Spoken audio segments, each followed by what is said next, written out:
Hello, welcome to Bloodbath 35, 37. I don't know. None of my co hosts showed up. Shock might still be on vacation. Nerdy Neo is probably wrapping some shit up. And I don't know, Devil was going to join us tonight in this pre election breakdown. But yeah, so I've got a buttload of things to go over tonight. I was trying to figure out if I wanted to try and stay. Oh, hey, look who it is. Hey, How's what's it up? going? Sorry, I was late. I had to Oh, put some stuff away. no worries. You're not the only one. I haven't heard from Shock, although he's been in the fantasy chat a little bit, but he might be trying to get back to his house. So there's that. But as I was saying, I I have like 100 tabs for this evening. I have two articles that I want to go over, and then like a bunch of different Twitter posts about all the shenanigans and whatever other random stuff, some stuff to laugh at, and more things to laugh at has actually come in since I created my window of tabs for the show. And I was trying to decide, do we want to try and stay as positive as possible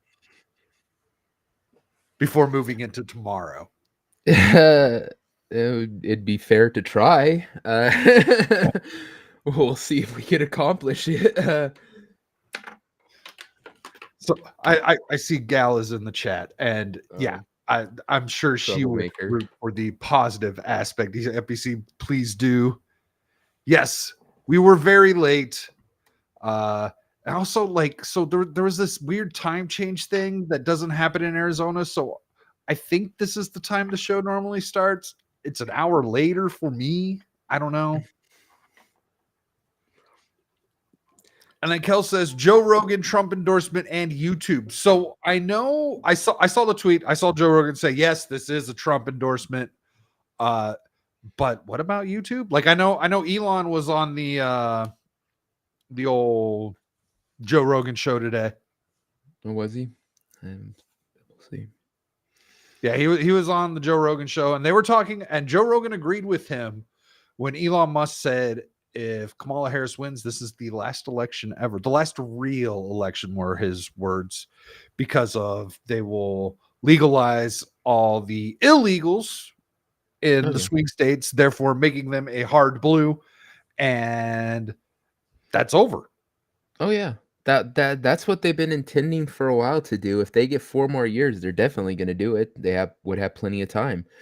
Plus, on top of that, you already know that they're just going to stop giving the Democrats the right to pick their presidential candidate. They've already, this past 2 times, essentially decided for the voters who you're going to get a chance to vote for your party. So yeah, I'd say you're probably going to get essentially completely rigged elections. They're going to decide who they put up there, and then they're going to make it where they can't lose. So who's going to decide? The head of the Democratic Party every time.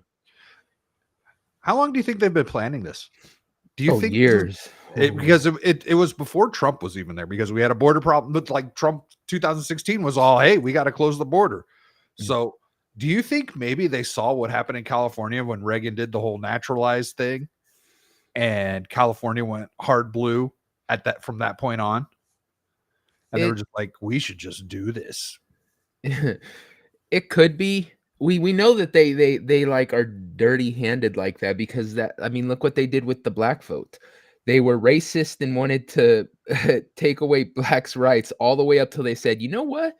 They would be a good voting base." And then all of a sudden it's, we love the blacks.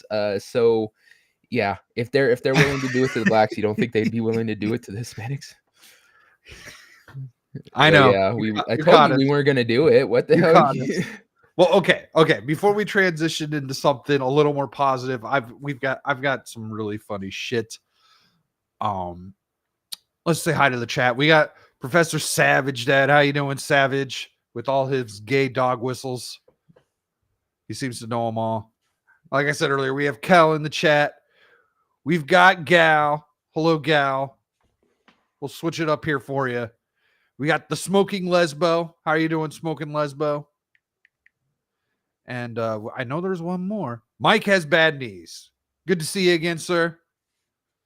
Hope everyone is doing well this Monday evening. I almost said Tuesday. I'm already living like the I voted I don't know, what was it? About 3.5 hours ago. So, and Melee James, yes, you could be a smoking lesbo if you want. I don't think you could definitely be a smoking lesbo. We should all Have be you- smoking lesbos. Did you cast your ballot yet? Me? Oh yeah, Yeah, I you. voted. Hell yeah, I voted. Okay. Yeah, I was just saying I voted earlier today. I voted for Steve. So we should be in good hands. Yeah. Could you actually imagine if Steve took oh shit? Steve as the president would be I think everything would go well. I think everything would we'd be just fine. Because he wouldn't show up. No, he'd just like go over to Putin and he'd be like, they'd have some beers and maybe smoke a bowl or something and just hang out and everything would just be cool. And then he wouldn't do anything. He would just be like, no, we don't need to do that. He's like, no. Which is usually a good thing when government just doesn't do anything. They tend to fuck everything up. I look like I know a lot of people bitch and moan, but like I like it when the government shuts down. I think it's okay. Yeah. Every single time they sit there and go, oh, the government's gonna shut down. What are we gonna do? I'm gonna be like happy, party. It'll be best for us. Okay, where is it? Here we go. Did you see the Monica Lewinsky thing? No. What's happening now? Golden, dude. This is so good. So Monica Lewinsky tweeted out, please vote. And she said she voted for Kamala. And I retweeted her. I was like, oh, it makes sense. She was paid off. That's why she's not dead. They have they're kindreds. They both suck dick to get where they were. So, but this guy here, I don't know who the hell Sam is. He says Bill Clinton stuck cigars in her ass, jizzed on her, and made her sleep in a gimp box at the White House. And she's like, yeah, I'll keep voting for that team because I'm just a stupid, pissed mop idiot. Next level stupid here. This guy community noted. Oh, we got a nerdy Neo. Hey, good evening. How's it going? Did you see the community notes on the Monica Lewinsky post? Oh, I did. Yes. This is brilliant. So, stuck cigar in her ass, jizzed on her, made her sleep in that gimp box. And the community note says, Bill Clinton inserted a cigar in Monica Lewinsky's vagina, not her ass. That's what I was going to say. I'm like, I never heard he put it in her ass. That'd be kind of gross, but I mean... Because the important part is where he put it in her, not that he did it in the first place. That's the important part. Absolutely. It's so good. I might smoke a vagina cigar, but I sure as hell won't smoke an ass cigar. Maybe that'll be the next thing from Amaranth. Yeah. Oh, no. Smoke my cigars. It's all of a sudden she figures out how to weave her pubes into fucking cigar wraps. No, thank you. There you go, Amaranth. Make me one of my slouchy beanies. Oh, that's probably doable. Yeah. Probably. Put the fucking hair in the tobacco and find some way to weave it together. Oh my God. Why? I prefer my cigars dipped in like cognac, not For real? pubes. Yeah, you're assuming that Amaranth has any pubes. I'm sure she shaved that shit off. Yeah, I never heard of the gimp box either, but I was all for it. I was like, hey, why not? Also, the original community note said that he did come on her because we know there were stains on the dress. Oh, yeah. So there's that. Now, Melee James here is doing it right. He says, I voted 10 times. Now I know I'm Canadian, but I heard America like voting fraud or something. Yes, and we really love it when people who don't live here vote. That's the best. As long as they vote the right way. You make up your mind, gal. Not the positive I wanted. Jesus Christ. Just never happy. It's woman. funny. It's funny. Oh, she didn't like the amaranth bit. That's fine. No one has to like the amaranth bit. No, she just upset no one likes ass cigars. I wish Dermy heard it because he'd probably puke. He would. He hates her so bad. Isn't that funny? That's the one thing Dermy is not on board with fucking. That's so Is amaranth, which ridiculous. most guys are on board with. So She may be terrible, but she's not bad looking. Yeah. Like I said, I don't want to have a conversation with the girl. I don't want to fucking but I ain't kicking her out of bed. was she wearing the dress though, Mike? Was she wearing the dress? Not for long. If not, that's kind of weird. Like, why would you just? I'm just gonna go over here for this. Hold on. You know what I mean? Like, He's all put the dress back on.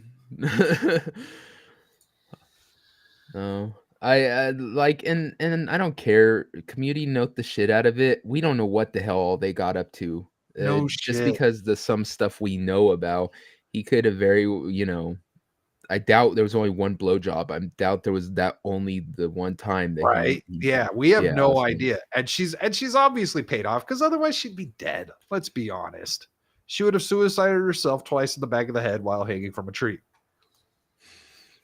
I think that would have been too obvious. Like they're all like, let's not kill the girl that's literally gonna, possibly hurt you politically. Obviously didn't, but yeah. I think Hillary wanted to. I have no idea how this Canadian dude who doesn't give a shit about politics is so well caught up with American politics. Biden has been locked in the git box since the debate. He's absolutely right. I bet you anything Hillary had was making had her own little plan of how to take her out, like Home Alone style. She was sitting there with crayons writing out okay, she's gonna go through here. This is when this drops and decapitates her, and we'll say it was an accident. God, how many text messages have you guys gotten from different fucking campaigns? God, I've got like 100. Just Every single one. It doesn't matter who it's from. I hit stop to reply. It doesn't matter which side. It's like, stop sending me political Same here. text. I just mark those things as spam and just say whatever. So I was saying earlier, I went to go vote today, and there was a giant Trump booth and a ton of Trump signs right within the legal limit.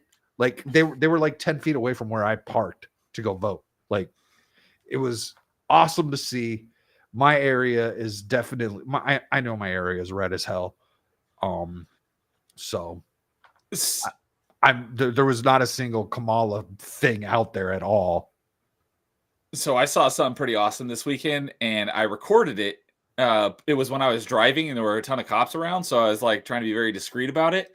And then when I got home and looked at it, it only recorded 3 seconds. So I was super pissed because I wanted to show it on stream tonight. So, but unfortunately, I don't have the video.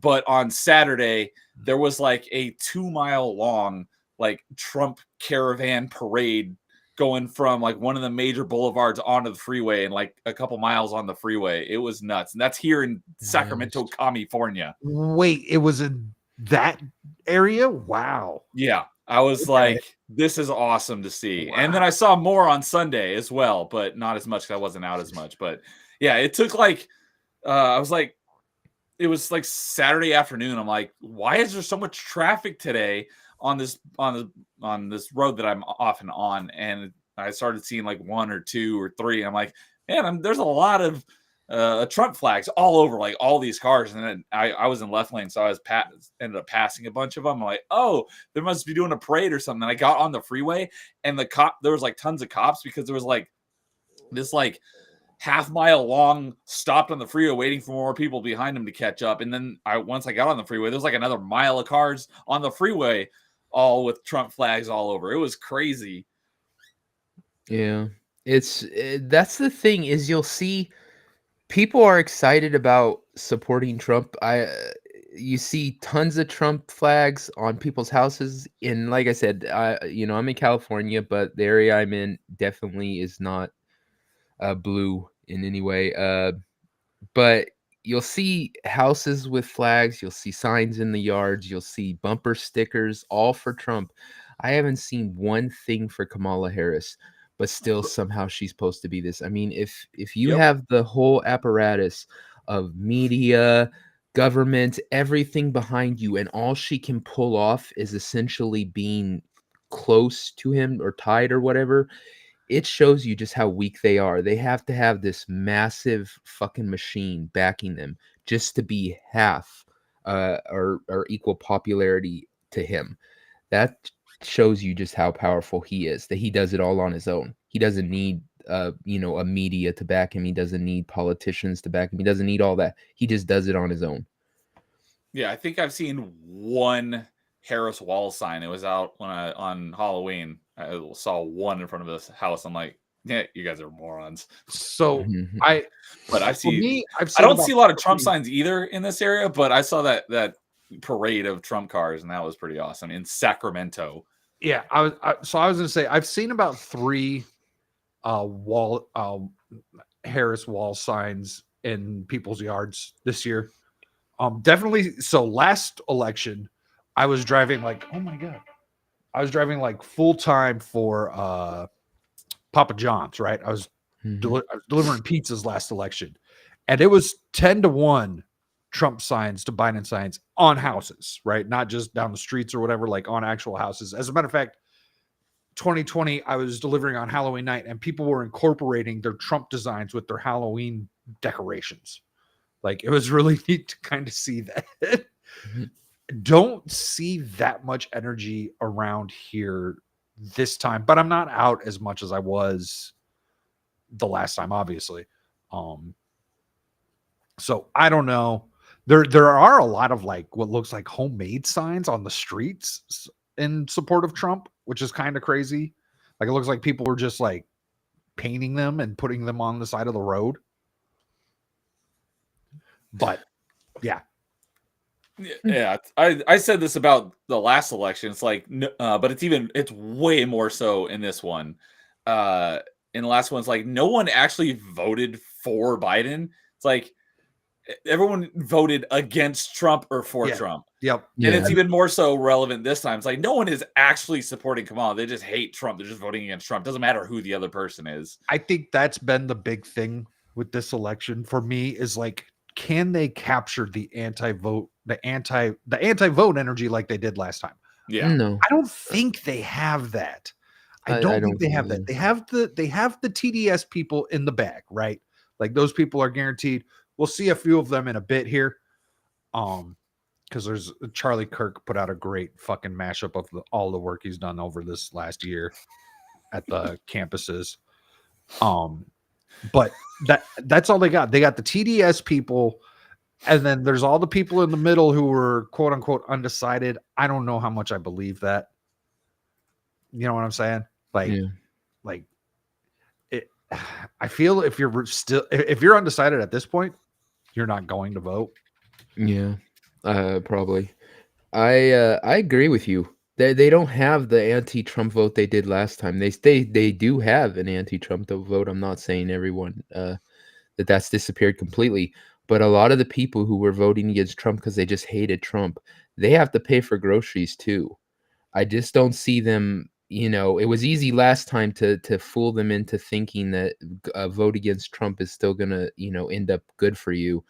It's kind of hard to sell them on that now. I think a lot of people are gonna be like, yeah, I'm just not gonna vote. I mean, Kamala and Biden, what they've done to the economy is hurting my family, but I can't vote for Trump, so they're just not gonna vote. I think she's gonna get less than what she thinks. They're still saying that it's going to be another record-breaking year. Well, it depends on how many dead people they find to vote. Yeah, it's like, what do they mean by record breaking? Because like with the video game industry, like this game broke records or this movie broke records, but it's not in the good way. It's like, yeah, the lowest opening of all time for whatever movie Yeah, or game. It's like it's breaking records, yeah, but not the records you want to break.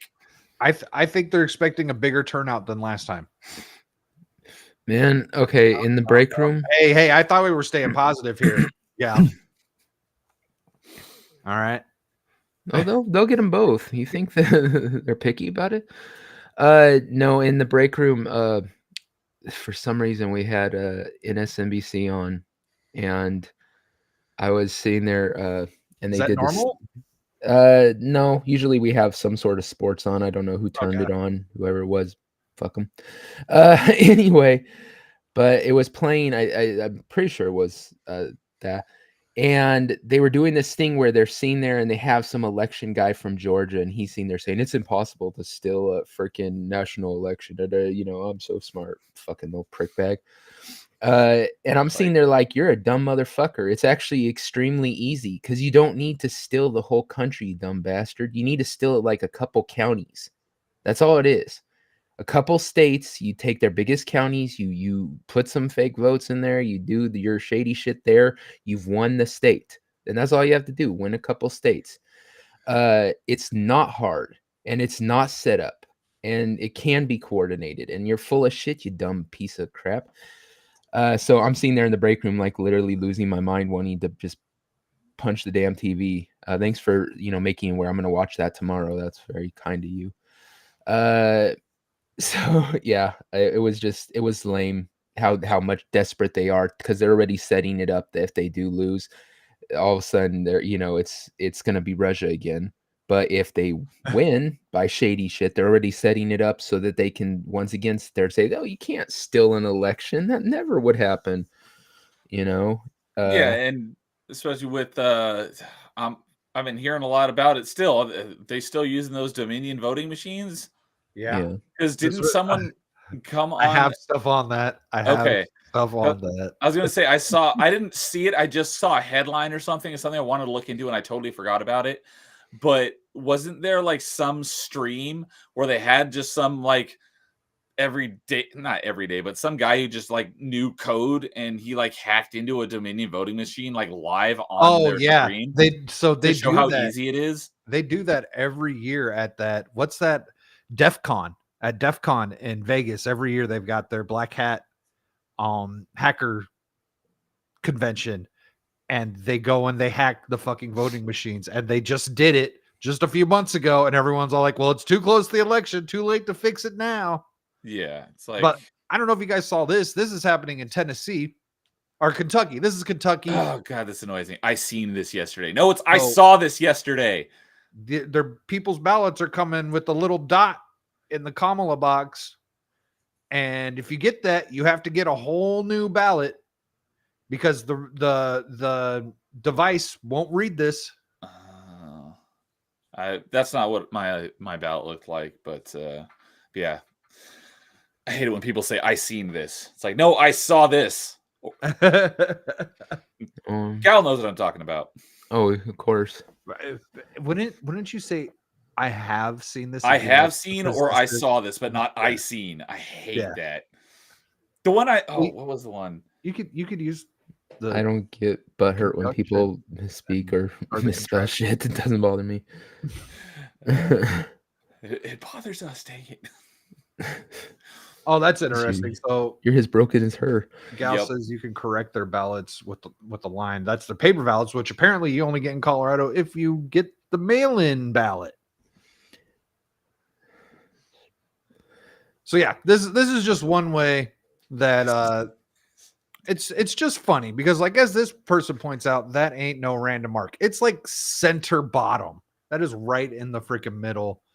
It'd be one thing if it was like just kind of like barely sticking out of the edge.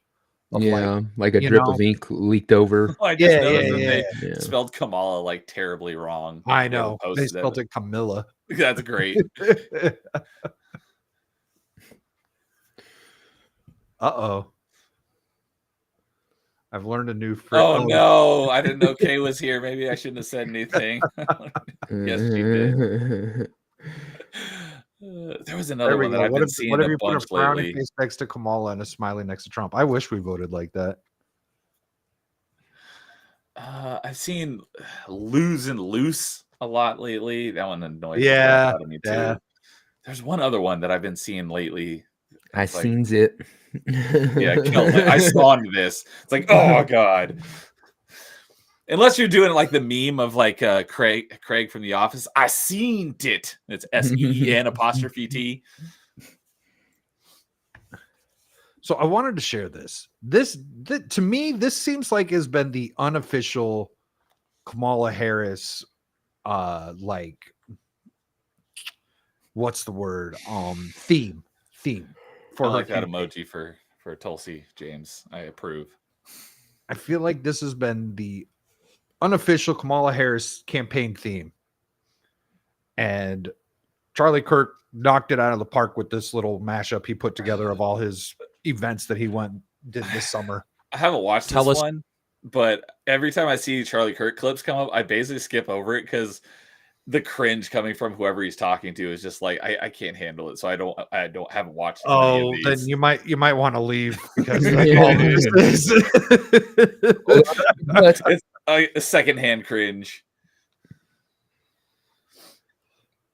Yes, James and I agree with Gal. James Or and Gal are Lena Luna. Where's Shock? I know he was on vacation. He might be trying to get back home from his dad's house right now. So we'll let him have that excuse. Vacationed at his dad's house? Lame. He lives in a different state. That's why you're supporting Kamala Harris. No, not too sure about that. Why? Okay, so right now because she's not Trump. Can you tell me her greatest accomplishment? No, I can't. Can you tell me a single accomplishment? I cannot. I want to leave. hyperventilating in your mask. Oh my god, these mastards are such a loser. He's about to hyperventilate. That's a guy. It's bad. Oh yeah, you could tell it's a guy. What is Kamala Harris's greatest accomplishment?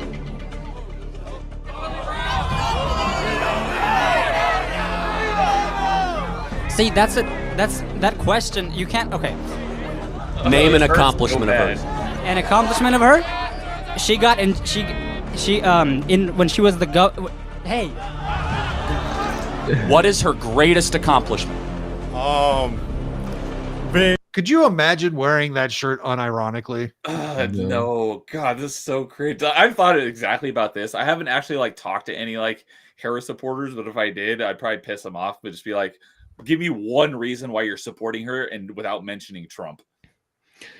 Yeah, I don't think many people can do it. I think a dude wearing this shirt thinks it's going to get him laid. It has to be, because otherwise, why would you ever wear that? There's absolutely no amount of money that could get me to put that on.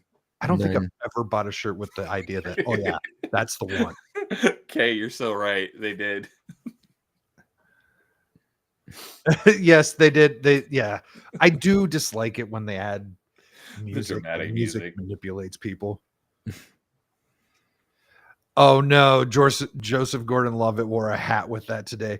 Yeah, he was kind of he's a little soyish, just a little, and kind of downsy. Anyhow, that will ruin it for Gal now. Being an idol for Oh, I wish I had this on the top of my head, but I don't. Well, as vice president, I'm not sure. I guess I have nothing. I'm stumped. At least they're admitting it. Yeah, because they know there's nothing. Like, this has been the theme. She hasn't done shit. And if you pay attention, like, the only things you've ever heard about are the terrible things where she extended prison sentences so fucking nonviolent offenders can go and fight fucking fires. Yeah.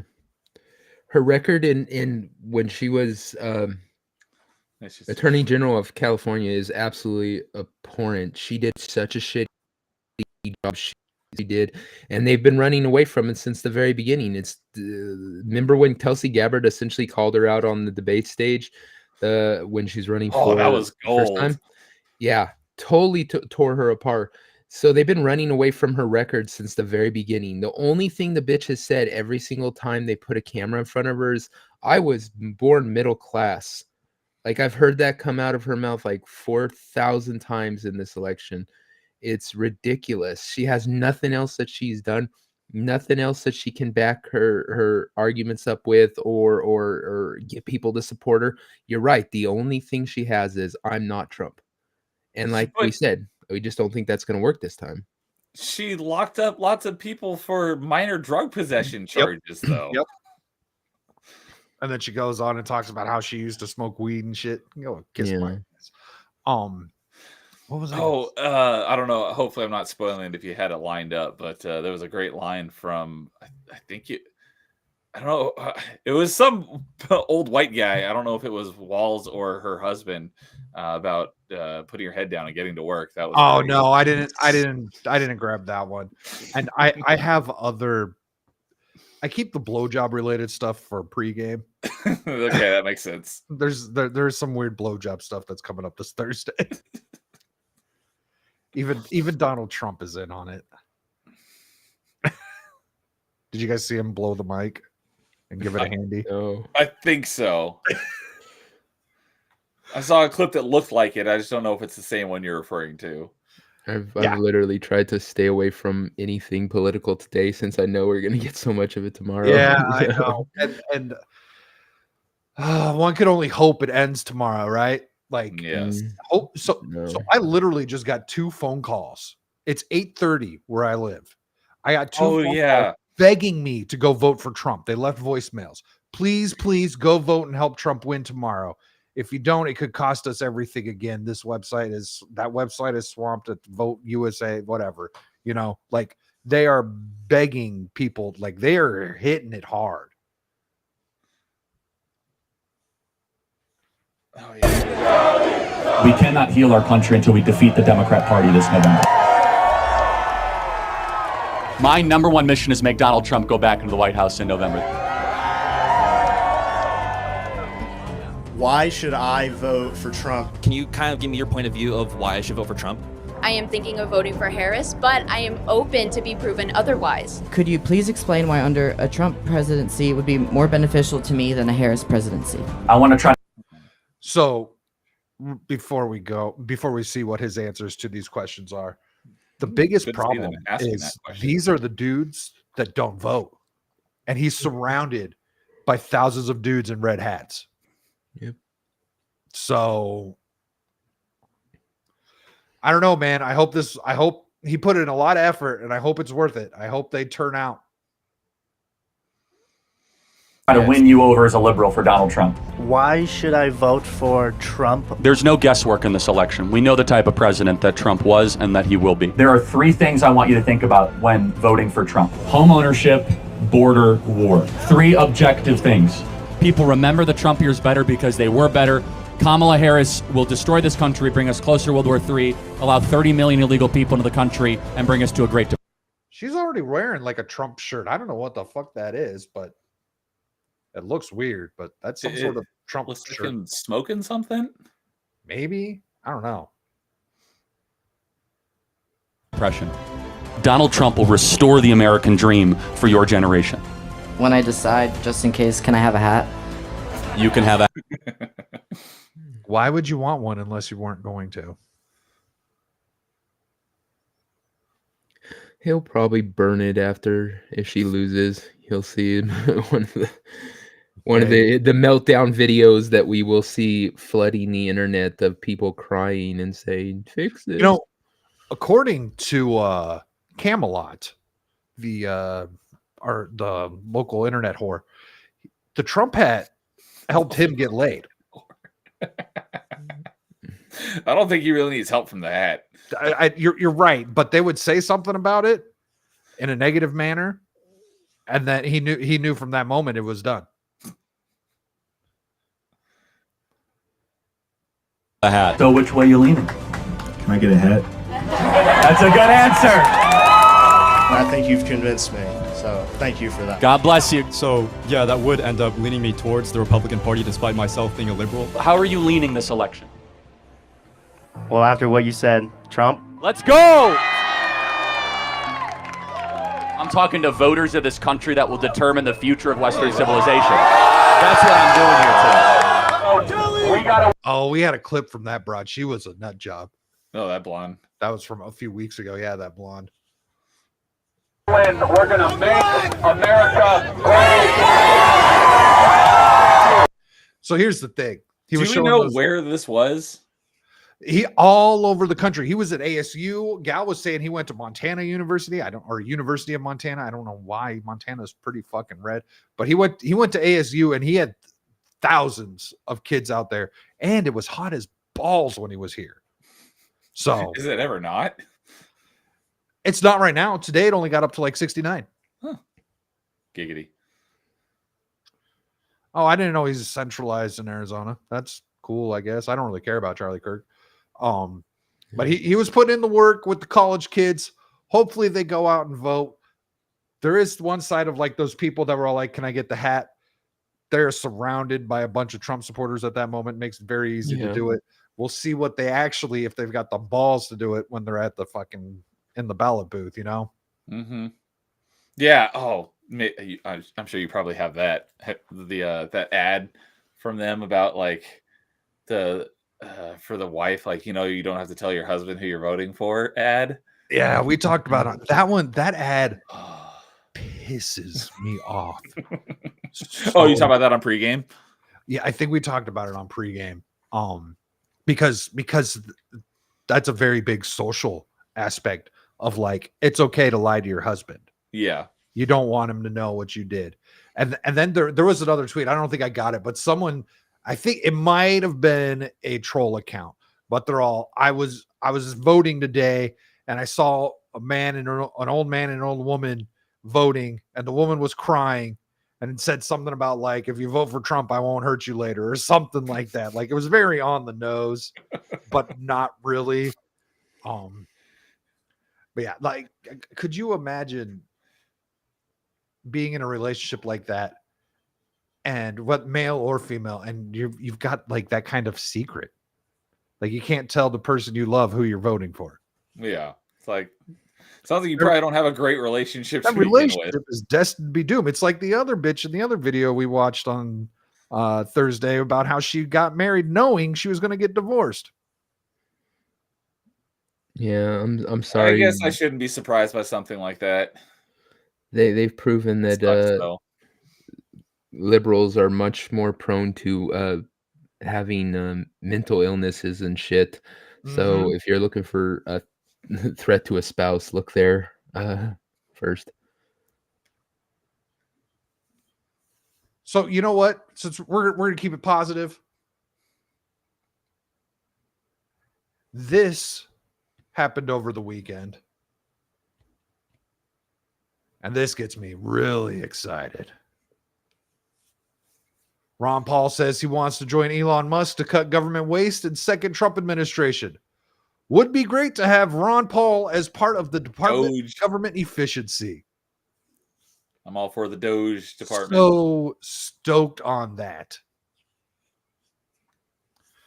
If we could get some like actual like reform of the Fed, if not end the Fed, like Ron Paul's book says, this could be like the craziest well, you know what? If Trump is able to get the House and the Senate and win, this will be the most craziest positive 4 years America has seen since the beginning. I was literally thinking about that a couple days ago. I was like, if we get like, if Trump wins, we get the House and the Senate, oh my God, things are going to be crazy good. You guys are assuming that the Republican Party would do anything for him. Right. You're right. Look at what happened last time. So there's a lot more MAGA people there now than there was in 2016. No, I agree with that. What was dickhead fucking House Speaker Paul Ryan? Yeah. Like, that guy hated Trump. There was a ton of never Trumpers in the House when Trump was elected. Even Ron Paul's son was kind of on the edge there, right? And I think a lot of that was because they didn't know. I just got another fucking text message to vote for Trump. It's 8:45. But a lot of the Republicans either, well, hello. How long have you been there? Only like a minute, maybe. Okay. But yes, this could be one of the biggest. Like, I really, really, really, really, really, really want to see RFK get to clean some shit up, get Tulsi to clean up the military, because the military is a shit show. You could speak to that, gal. So I really only saw the beginnings of it because I got out in 2012. I'm old as shit. Okay. Ryan Kinnell was in the middle of it. Yeah. I didn't know you were in the military. Well, he was the first. Yeah. Wasn't he like the first DEI fucking? He was. Yeah, so, yeah, he was. So he wasn't DI the officer. first one. Like they've had those forever. I mean, okay. They're named different things, but it's there for like support for any situations that might take place that are negative and you need assistance through,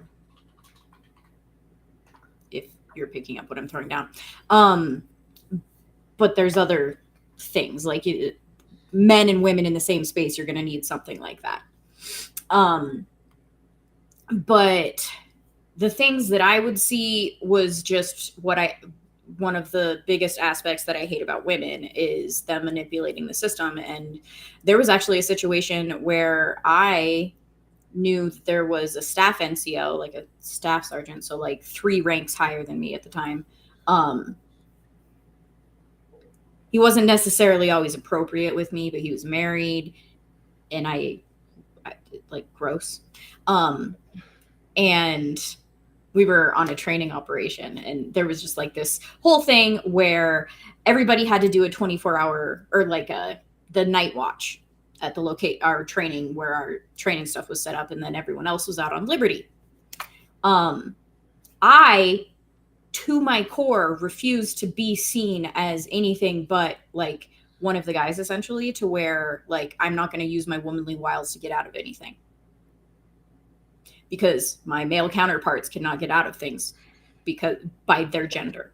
There was Doesn't mean you can't still try.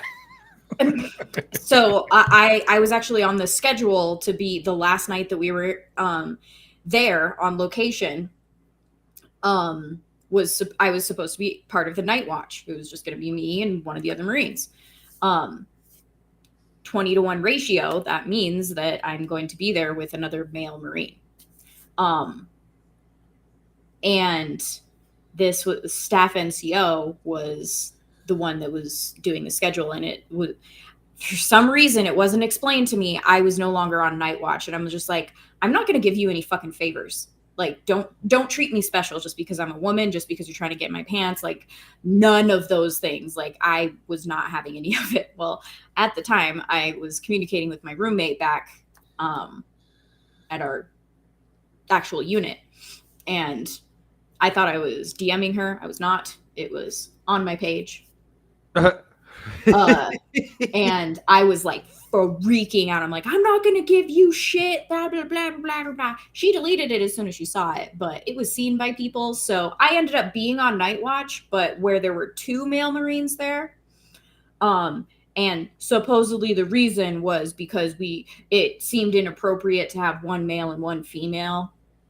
Because something bad could happen to the female. And I was just like, no, fuck you. I know exactly what it was, and you weren't getting shit out of me. Like, that's how much that I was aware of those types of things, because there were actual female Marines that would use and abuse that fucking system. Yeah, of course. So like I was seeing the makings of that, and there's a reason I'm no longer, Jesus Christ, I just saw Steve's fucking score. Oh, it just finished. Gal got work this week by Steve, and it was her best week. And I did not enjoy it. Oh, you got this isn't my best week. No, this is not my fantasy football. Okay. No, I got a 160 at one point. Sorry, distracted. But like there would be the female Marines that would use and abuse the system as much as possible and try and act all high and mighty, or they'd like try and be under the wing of other female staff NCOs, or they would use their womanly wiles to get out of shit. and it really fucking pissed me off. So like what I was seeing back in when I got out in 2012 was just the like work, the tendrils kind of latching on. But things that Kinnell has said, it was like an inevitability that I technically saw, but I more just didn't want to be political at all. And that's why I got out, because the more rank you pick up, the more you have to play the political game. And I'm not. Oh, yeah. Like, it wasn't happening. One of my staff NCOs was a staff sergeant for 10, maybe 11 years because he wasn't going to play the game. He finally picked up rank, I think, after I got out to gunnery sergeant. But it was basically like a technicality type of thing. Like you get, there's like a whole scoring point system by doing specific things. Yeah. So there's that. I rambled. I'm sorry. You're fine. But yeah, I want to see those people be able to go in and clean some shit up, and they'll be able to get some of it done because, you know, Trump's not afraid of an executive order. Yeah. So there's that. Now, for those who might not remember Ron Paul and when he was running for president, here is a clip of the news covering his policy plans. Ron Paul wants to cut a stunning $1 trillion out of a $15 trillion economy, and he wants to do it in the first year. It would change everything. 440,000 government jobs gone. He'd close 1/3. Good. That's the same amount of Jehovah's Witnesses that make it into heaven. Just thought I'd mention that.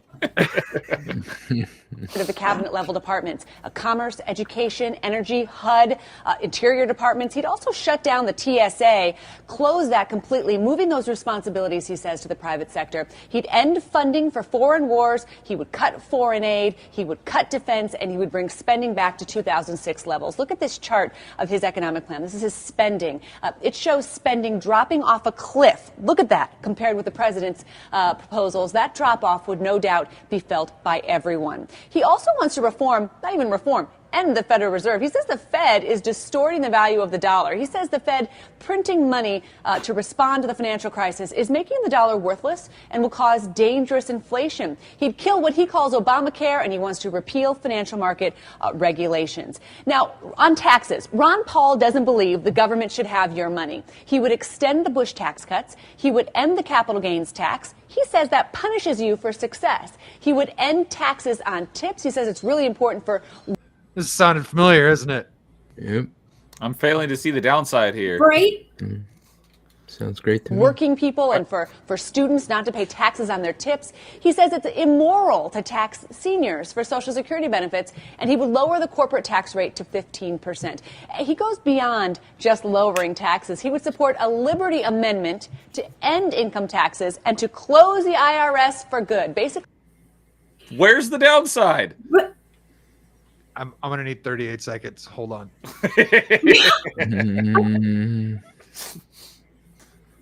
Ron Paul wants to slam the brakes on the American economy and on the government. Middle-of-the-road economists say, hey, look, this would drive the economy back into recession. It would kill up to 1.5 million private sector jobs. Paul supporters say, hey, that's exactly the point. The government is crowding out the free market. It's distorting the economy. It's just what America needs, the jolt America needs. Christine Romans, CNN, Atlanta. So now, I don't know if you guys... Pardon me while I go get a towel. I like Duke Devil's comment. It's a perfect all right, everyone, example. clean up. It's a perfect example of that Spider-Man meme where he's like, Peter, you know, they're going to do this. He's like, you already sold me. You don't have to sell me anymore. Right? Like, I was already going to vote for that guy. Now, I don't know if you guys remember when he was running, but he had like a cult following. He was kind of Bernie Sanders before Bernie Sanders. And a lot of the people who ended up supporting Bernie Sanders were the ones that had the Ron Paul stickers back in the day. And a lot of my buddies who are now leftists were the Ron Paul people. And they have completely forgotten all of that. It's weird.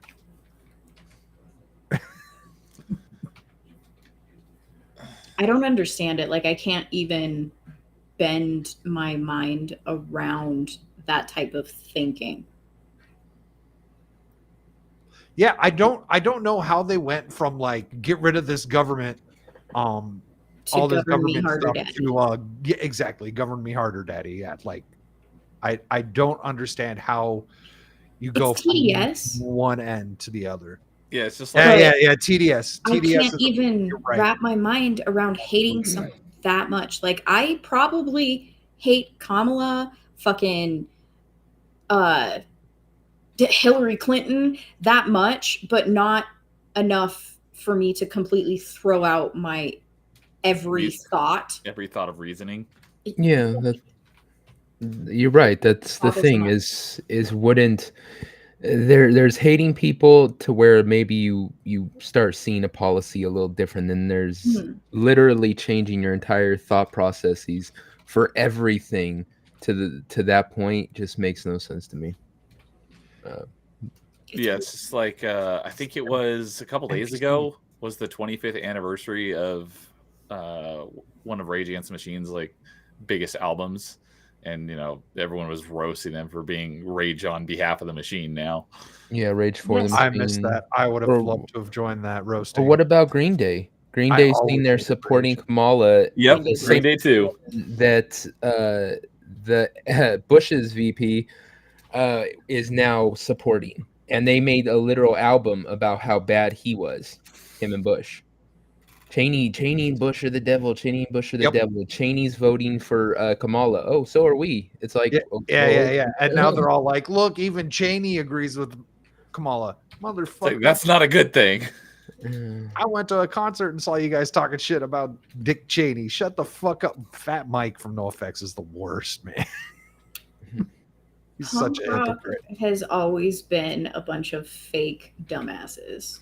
Metal has been the hardcore ones that was always accused of being demonic and devil worshipping when they're actually heavily religious leaning. There's a good mix in metal. There's a lot of bitches in metal. Yes, that's true. That is true. And I'm being the metal ones are definitely more willing to put it on the line, shall I say, even though that's fucking gay. Like, it shouldn't be that way, but that's what it is. Yeah.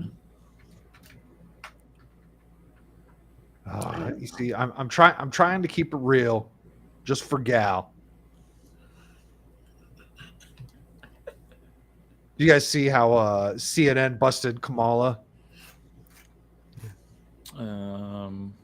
No. Like I said, I've been essentially just turning it off at this point. I'm waiting for tomorrow. So this is interesting. This should get her completely screwed. This whole idea of what she's doing here, because she's a fucking phony. You're a phony. Tonight, big mixed bad messages. phony. K-file investigation this hour finds Kamala Harris. Hold on. Let me do something real quick. That's a little quiet. I Yeah. have a extension that supposedly boosts the volume. Oh, I've heard about that. I've never You guys tried it. Let 'cause me know if this works. I feel like you've tried it before and it hasn't. Maybe it'll work now. Is targeting crucial battleground. What the hell? Sounds the That same. didn't. Hold on.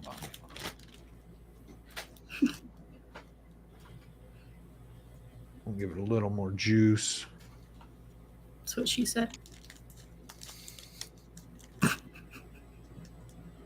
Really? with You're vastly abusing that different joke. messages on Gaza and Israel. Same. This ad is running in Michigan, Same. which has the Yeah. largest Arab This is population really in fucking loud America. for me. God damn it. It's not very loud. Hold on. I have to turn it down now. That sucks that it's not working over there. You don't want to blast your ears? Yeah, because I can only take so much. Fine. Can you turn it up for us and then turn your headphones down? I don't wear headphones. I got monitors, man. Or For the monitors. past 9 months is devastating. We cannot allow ourselves to become numb to the suffering, and I will not be silent. All right, well, it's a very different story for an ad in Pennsylvania targeting Jewish. So those were the ads she was running in Michigan. And these are the ads she's running in Pennsylvania. Let me be clear. I will always stand up for Israel's right to defend itself, and I will always ensure Israel has the ability to defend itself, because the people of Israel must never again face the horror that a terrorist organization called Hamas. So she's got pro-Palestine ads in Michigan, pro-Israel ads in Pennsylvania. This should kill a campaign. This should absolutely destroy a campaign. And it's CNN that's pointing this out. But it is in a way, because literally they had like imams and shit supporting Trump and shit, even though they know that he is completely pro-Israel, never, shrunk away from it at all. They actually endorsed him because they're this kind of shit. So yeah, it's like, I mean, it is having an effect. Like, isn't that the opposite stance that your side has? Aren't they all about? That's why they picked Walls Palestine, over Shapiro. And what I find funny is between those two different ones that we saw, the one that's more believable is the Israel one, because she actually has some sort of that was from some gumption. rally or something. Yeah, that was some rally or something she did. Yeah, I had seen that before. Yes, I had too. And it wasn't an ad. It was much more fiery. So maybe if it's at a rally, it's different than her. Well, actually, definitely. Well, she's an actor. I think I've got something about her being an actor. She's not Alex a good one. Jones put something together, I think.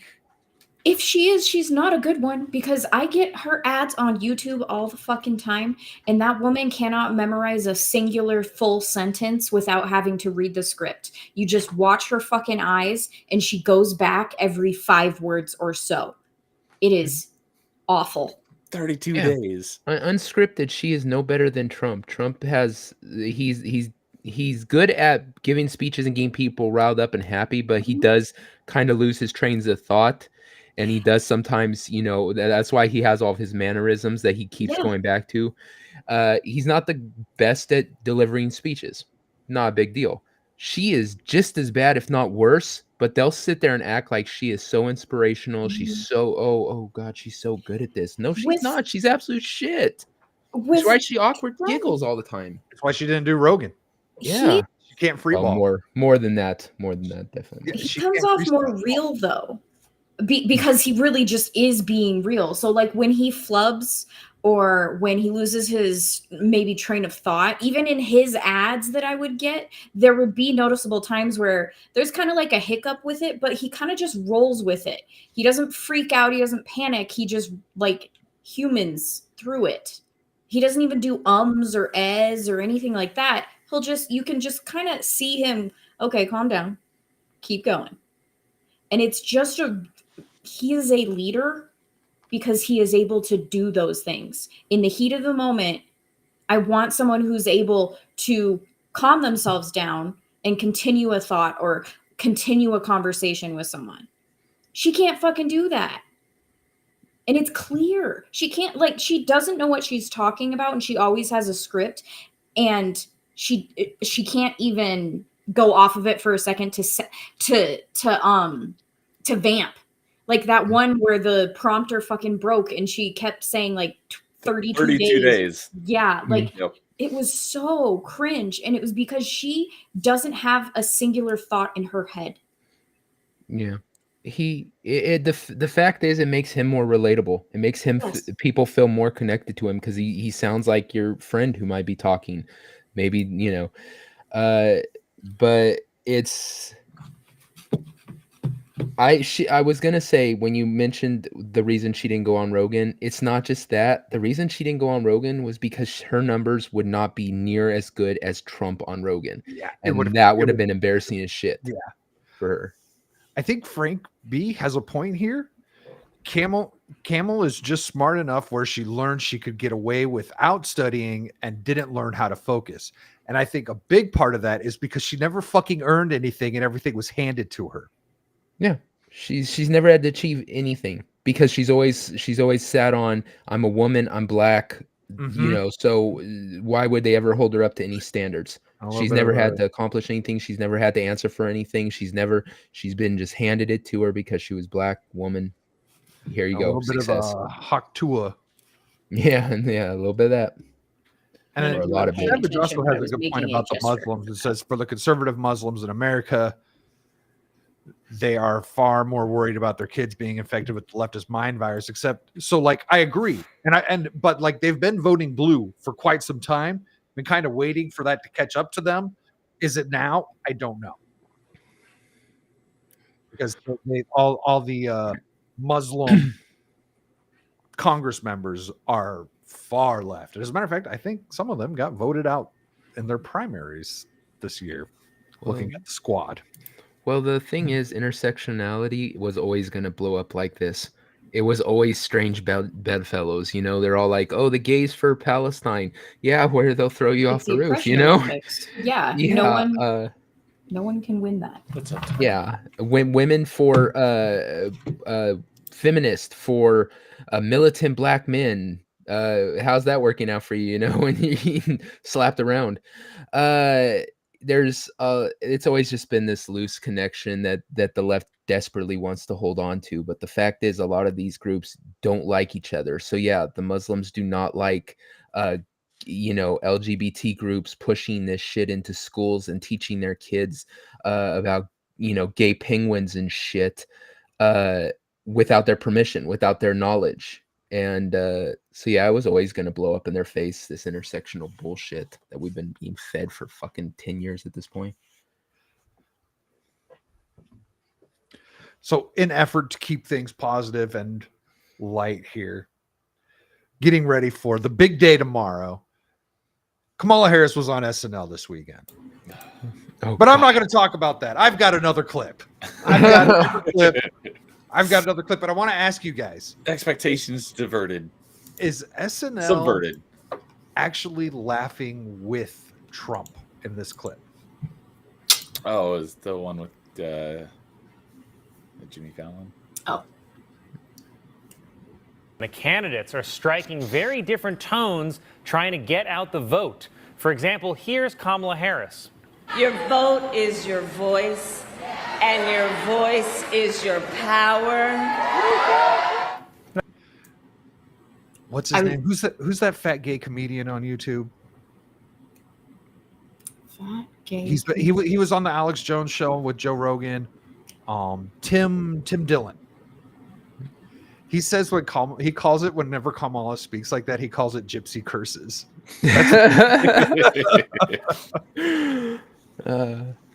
So that was the Kamala side, and then this is the Trump side. Nice. And here's Trump. Get that fat pig off the couch. Tell him to go and vote for Trump. He's going to save our country. Get your fat ass off the couch, Harry. Also nice. So are they laughing with Trump or are they laughing at him? I think they're laughing with him. They just don't know it. So. They just don't know it. That's the thing. Well, actually, I think they might know it. So I've seen like this guy and the black guy that they're hilarious. They're freaking hilarious. And like the white guy will have to do the racist jokes, and like the black guy is just there for the ride and pretending to be shocked. I think those two are secretly fucking based. I'm not even gonna lie. The Superman bit is hilarious. Yes. And he just kept going. Amazing. Like and he was just coming up off the dome. Like, yeah. Yep. So I don't know. It's hard to tell. I feel like even with freaking Kamala's stupid bit that they copied this weekend from Trump's from if it was 2020 or 2016. Like, I don't think she knew, and I feel like they did because they've been making fun of her too prior to that. Yeah. So like, so you guys know what ended up coming from that, right? The FCC won't let me be me. So yeah. Sorry. So when they let Kamala on, it broke some FCC rule about yes, I did hear about that. An equal share of time. Trump got 2 90-second ad spots, one on Sunday Night Football and another one on some other big ass event for free. So that's how they corrected that wrong and avoided the fine or whatever. Yeah. But I mean, a 90-second spot's huge. Kind of, yeah. Huge. I don't know if it changes anything with people watching NBC outside of the Sunday Night Football. Maybe. No, Was the other one NASCAR? Well, like we said, with the people have already, I think there is no undecided voters at this particular time. I think everyone's pretty much decided. It's just to see the outcome of it. Yeah, it's like, how have you been living in the world if you're in the U.S. at this point and still be undecided? Yeah. No idea. Neo, do you not like that song? I don't know what song that was. You don't listen to Eminem. Well, nope. I mean, like OG. It's been a while. It's been a while. No, That song's been a while. That was from like the freaking 90s. I'm talking like, we know when Eminem kept his fucking mouth shut on politics and stopped being a little bitch. Yeah, I never listened to Eminem. Back when most people kept their mouth shut on politics. Yeah. They're celebrities. And weren't little bitches. Well, Savage out here trying to call out Gal. We're all white guys. Which one are you talking about? The one on SNL guy. I know. Kel, I think you're wrong. I think you're wrong. Eminem I think you're wrong as well. was one of the best lyricists ever. He technically still is. No, I've given that throne to Samson. If you haven't listened to Samson, you're doing it wrong. You said one of. Okay. Well, okay, so M used to be the best. To me. There it is. M used to be the best. And now Not I can. anymore. There you go. Yes. Yeah. Eminem acts like such a woman now. 100%. Yes, it's insane. He's a whiny little bitch. And I think he's been to a Diddy party or two. Yeah, when that all was going down, people were talking about how like 50 was talking shit about Diddy, like 50 knew, and 50 ran with M and Yeah, M discovered him like Dre discovered M. yes. But there's photos of Eminem with a person known Rachel Chandler, who was Epstein affiliated. Well, and even in more recent of his songs, he talks about Diddy putting the hit out on Pac, or the hit out that got Pac killed. And then at the end of the song, he's just like, and Diddy, you know I love you. At the very end of the song to say, you know, I was just kidding. I was just playing, man. I was just playing. Right. Because he can't actually come out and call out the real shit because he's been to a Diddy party or two, in my humble opinion. Cal, I think I'm not far behind you. Yeah. I never did in the Understand first that. place, so I was never into rap. So I do have some more like news stuff. RFK came out and made a kind of big announcement of something he would like to do if he's able to get into the position. I'd like to get your thoughts on this. I'm iffy on it. I like the idea, but I don't like well, I'll show it to you guys.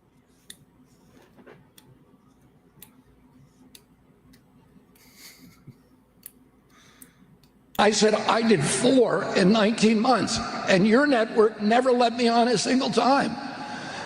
You're only telling one side of the story. And you're the only thing you'll report about Donald Trump is propaganda to make people despise him. And you know, one of the things I'm going to advise Donald Trump to do in order to correct the chronic disease epidemic is to ban pharmaceutical advertising on TV.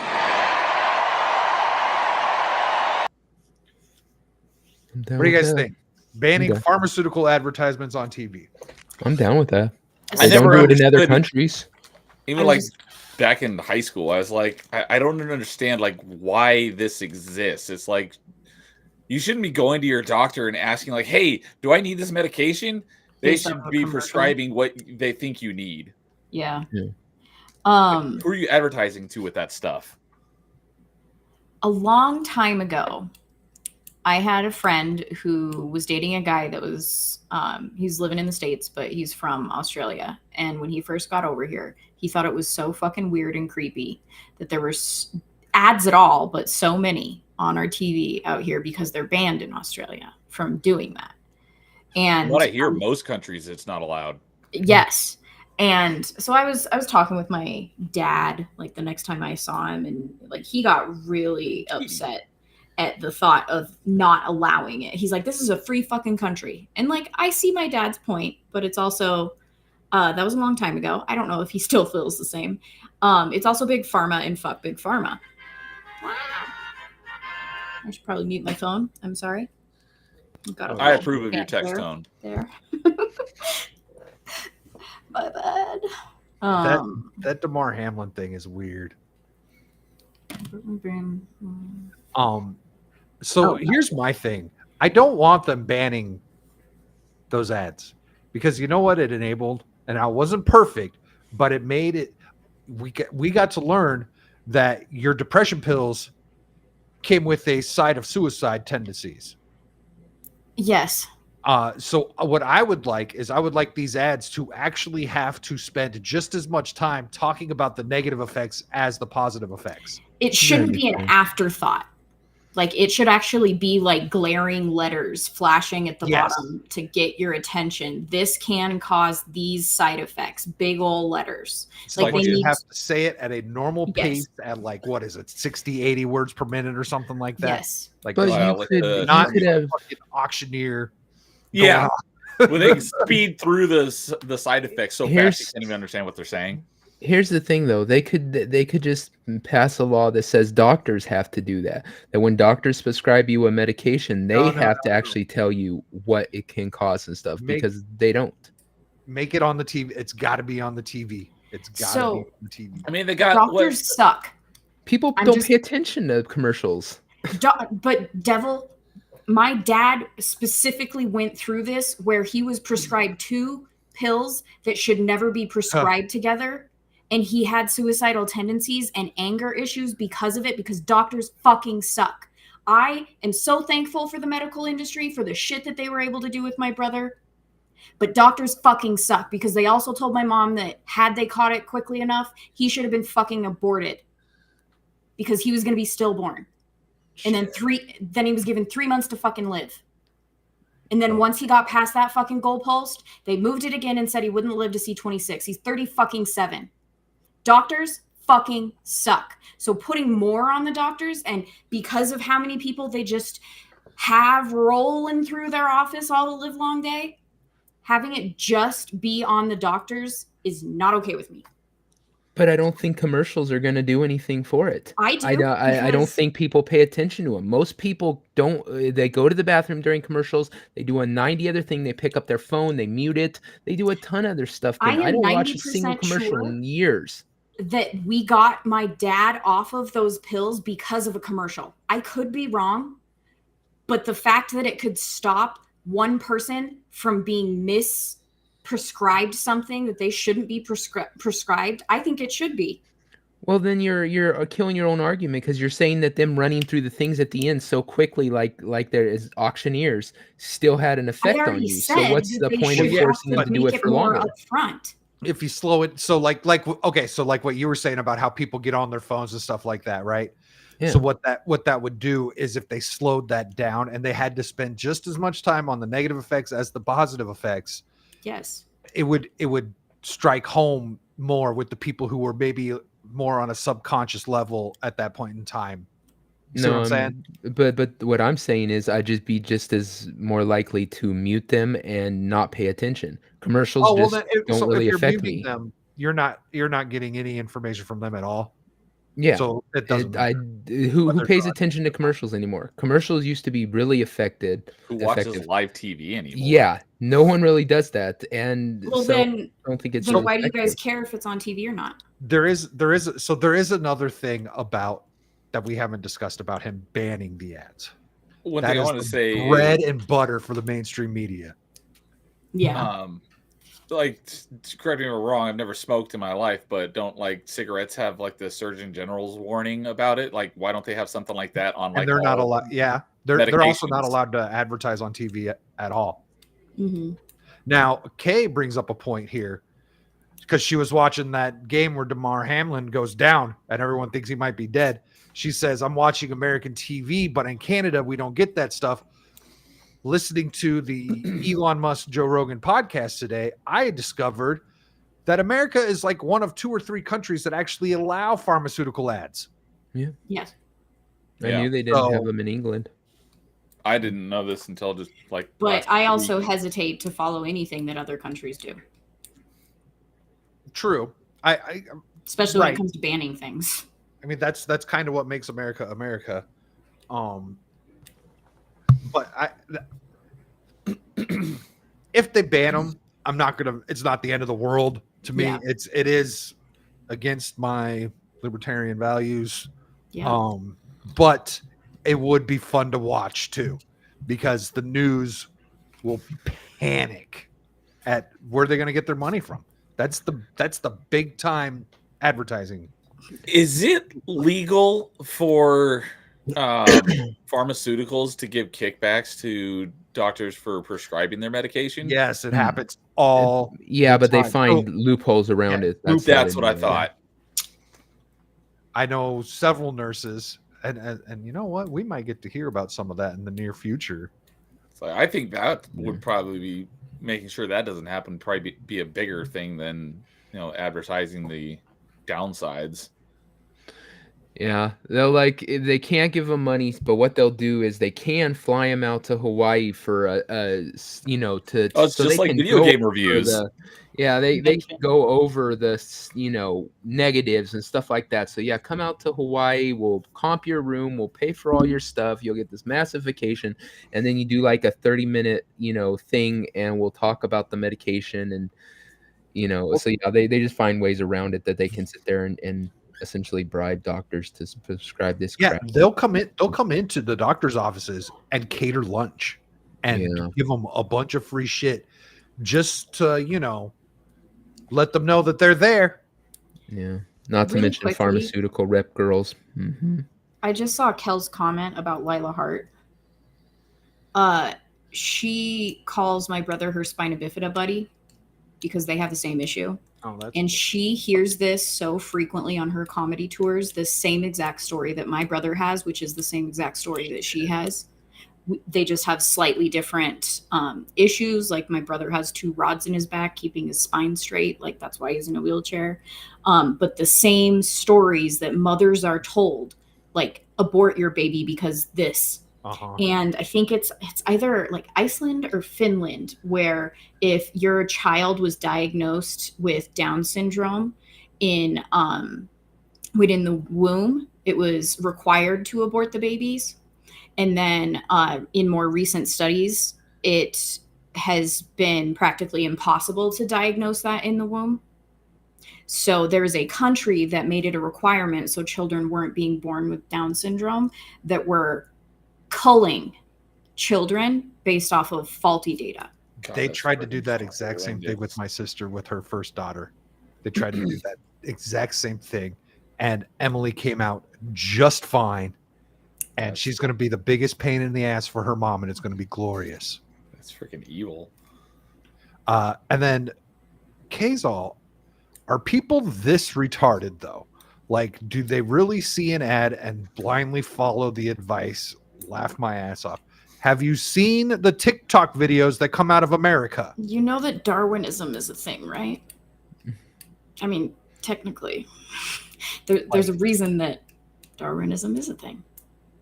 America has a huge problem with what's that thing where like you think you've got hypochondria. Yeah, we've got a shit ton of hypochondriacs. Everyone's out there self-diagnosing themselves with fucking autism, which technically is very possibly because of the ads, but at the same time saying that you're going to ban people from having the knowledge, essentially. I find it doesn't annoying sit well with me. with all these good. Like the people who are all about their identity, claiming to be like neurodivergent. Mm-hmm. Well, it's like, no, you're just weird. There's a difference. I fucking hate that.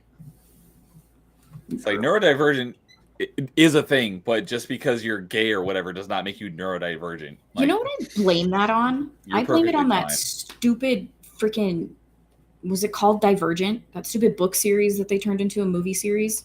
I blame it on that. It was books that turned into a movie, and then the last movie they split the last one into two, and then last one they didn't do the last one that came out didn't do very good, so they were gonna do the last movie as like a season of TV, and then it just got scrapped. So that series never even got finished outside the books. It's funny. I liked the first movie well enough to where I was just like, oh, I didn't realize this was a book series. And then I did. So I read the first book and I saw the signs of a stupid teenage fucking triangle, even though they're all adults, like to where I was just like, I'm good. I'm not going to finish reading this, but I will see what the story does as it continues. And it just got so ridiculous. I was just so annoyed with it. I don't know why anybody watches any of those movies. They're all Twilight. That's all it is Twilight in a different package. Isn't that the young adult era? Yeah, young adults. Twilight. Yeah, well, lame. So Maze Runner was actually I never watched those ones though. So Maze Didn't wanna watch Runner, that either, the really. first one and the second one are great. The third one, I want to punch a wall. But I did find a lovely discovery that the chick that's in that, whom I hate, I love her in the Gentleman series because I didn't realize it was her, and she has got acting chops like a motherfucker because her character sucks and I hate her character, but she was a fine actress. Do you know who that was? If you look up the Gentleman, she's Susie Glass. She's the main mobster chick. And she is phenomenal and looks completely different. Like she grew up. She was great.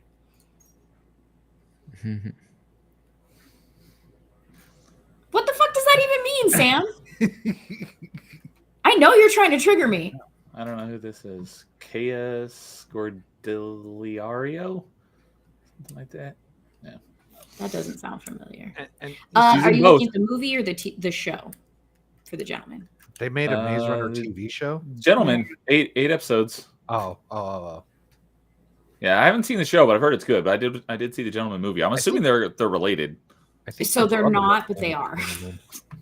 Yeah, I agree with Kay's self-diagnosis. She has gamer autism. Well, I would replace autism with the word passion. She just is always thinking about fucking video games. Like, and that's awesome. Like, that's why watching Melee Games channel is awesome.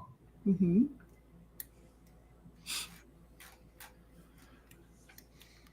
All right, gal, I'm sorry, but this is going to happen. It's negative shit, isn't it? It's weird shit. Oh. It's weird. That might be construed as negative. Or it might get negative. National Guard troops on standby in Washington State, Oregon, and Nevada as precaution for potential election unrest. I dislike you, Static. So now my buddy Ken was in the chat earlier. I don't know if he's still here, but he was saying he can't wait for the post-election meltdowns. He is in one of the, just like you guys, he is in one of the enemy states trying to get his vote out there, which is one of these three locations here.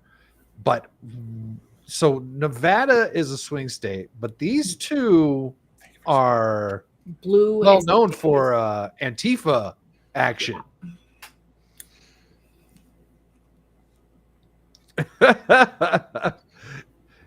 Ken's out there prepping in case shit goes to hell. So when you said your buddy Ken, I just thought his name was Ken. And that he was like someone IRL you know, which he still could be. He is someone IRL I know. Okay. But his handle says my buddy Ken. Yeah, I had that happen once on one of the streams because there was somebody on Twitter or something that Static was talking about, and it was like that bitch somebody or something. Like, oh, that's kind of rude. That bitch I know. I'm like, that's kind of rude. Right? No, that's her online name. I'm like, oh, okay, that makes sense. He's such a good follow. If you're doing it wrong. I know Sam will concur. So yeah, ahead of potential civil unrest due to Tuesday's presidential election, the National Guard is on standby as precaution in several states, including Washington State and Oregon, where hundreds of ballots were damaged or destroyed after at least 3 ballot drop boxes were recently set on fire, officials say. Almost all the ballots set ablaze on Monday were in a drop box in Vancouver, Washington, while most ballots in a drop box in Portland, Oregon survived a fire set the same day, election officials said. The incidents are believed, so the same thing happened in Phoenix, and I don't hear anything about the National Guard here. Yeah. The incidents are believed to be conducted to a third fire on October 8th, also in Vancouver. Portland police released a physical description of a suspect, but said they have not identified him. Washington Governor Jay Inslee addressed the ballot box fires in news release Friday, announcing the National Guard being placed on standby, saying the Southwest region of Washington state has already experienced specific instances of election-related unrest. Southwest region. Hold on. I got to look at Washington because Washington is not fully blue, just like yeah, it's just Seattle yeah, that controls the entire state. Same with Oregon. It's just Portland. Yes, like Washington, everywhere besides Seattle, almost completely would essentially be part of Greater Idaho, would want to be. My uncle used to live in Moscow, Washington. Or no, it was Idaho. Never mind, that is Idaho. But they were between. That Southwest region would be more rural. It looks a lot more rural. I corrected myself. Thank you.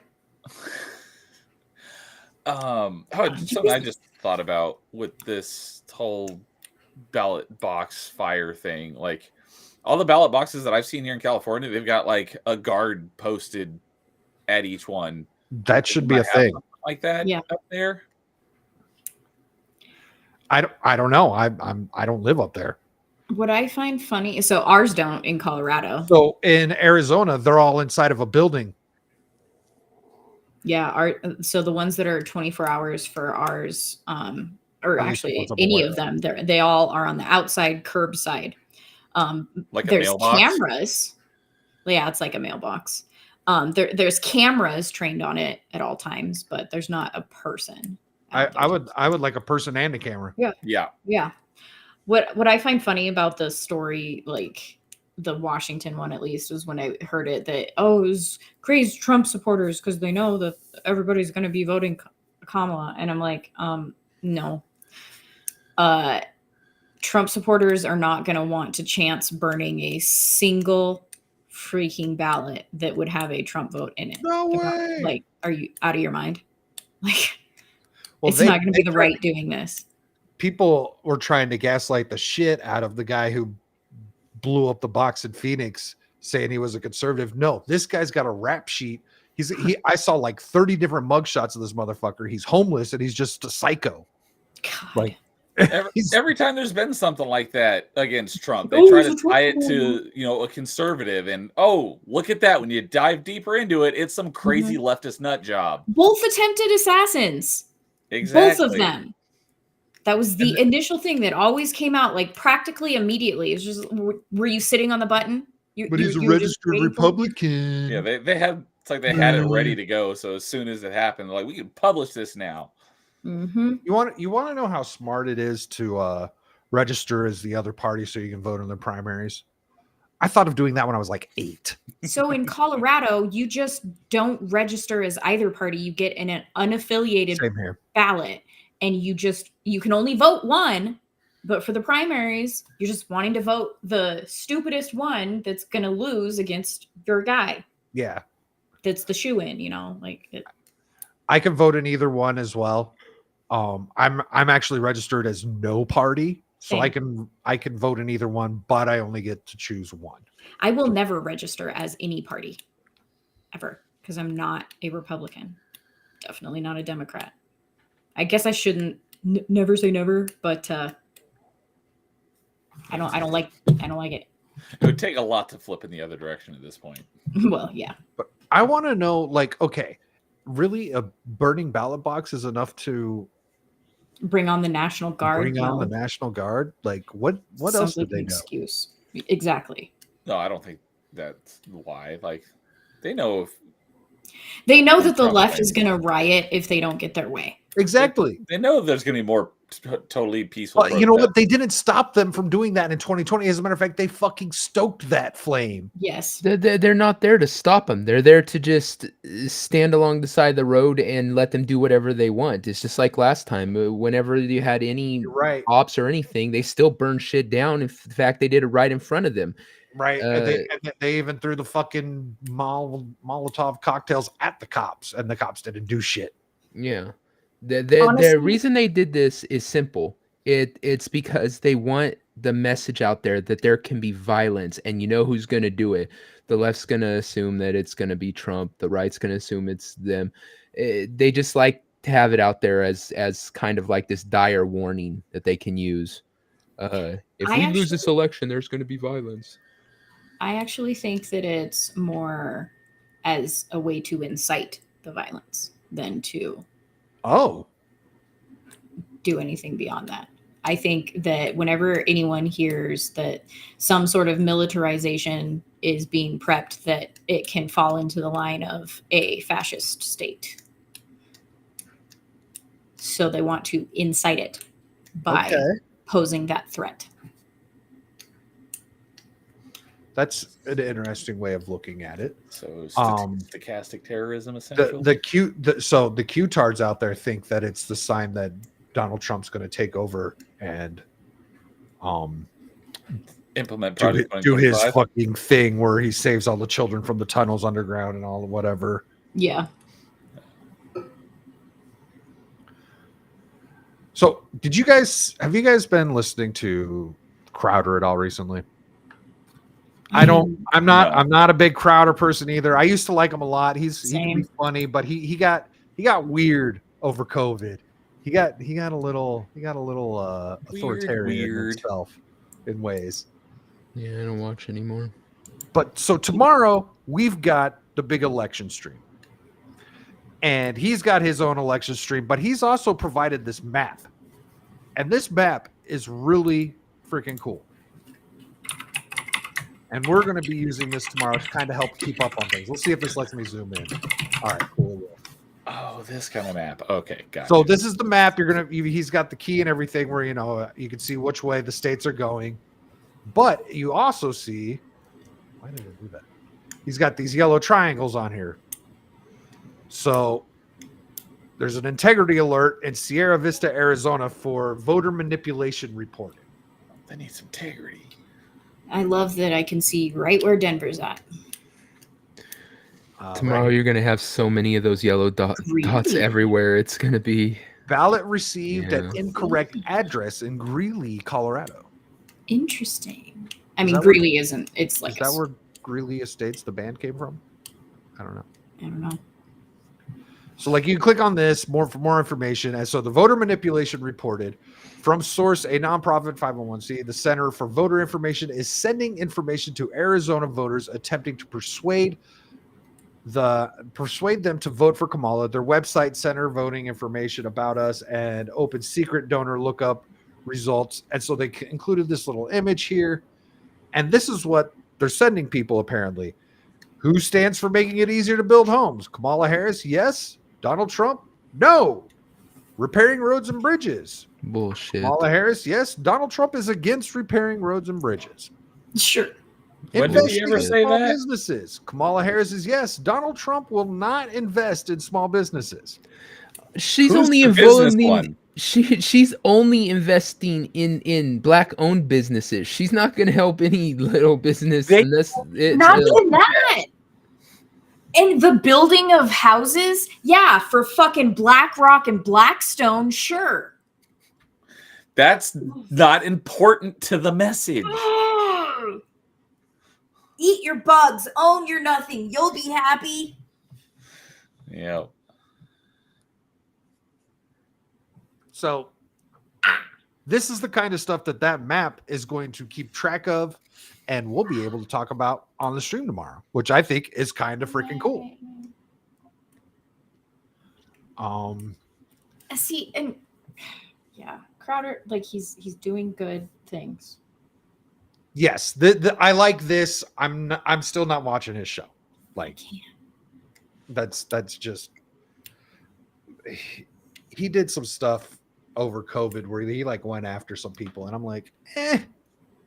And then of course the whole divorce thing, but I don't really care about all that. That's not my fucking deal. He can deal with that. He can deal with that himself.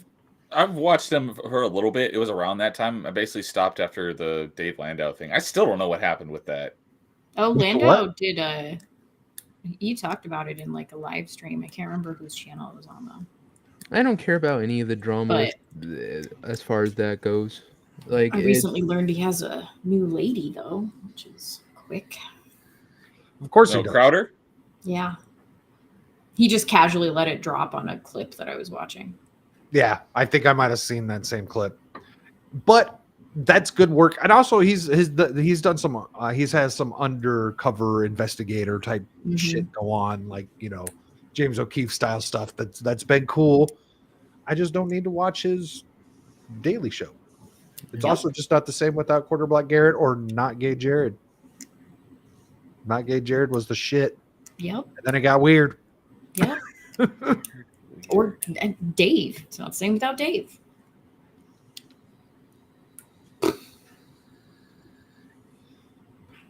I've got more election manipulation stuff.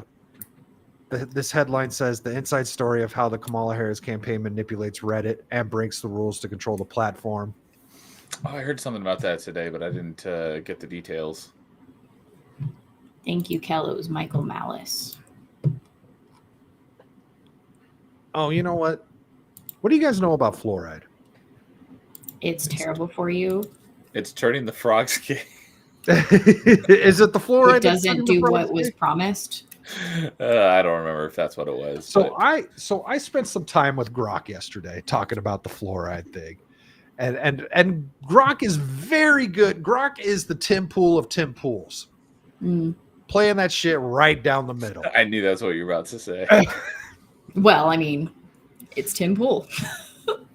Like it would not, and I was trying to manipulate it. I was even giving it shit about Kamala Harris, trying to like, well, this is what she said, and this is what happened.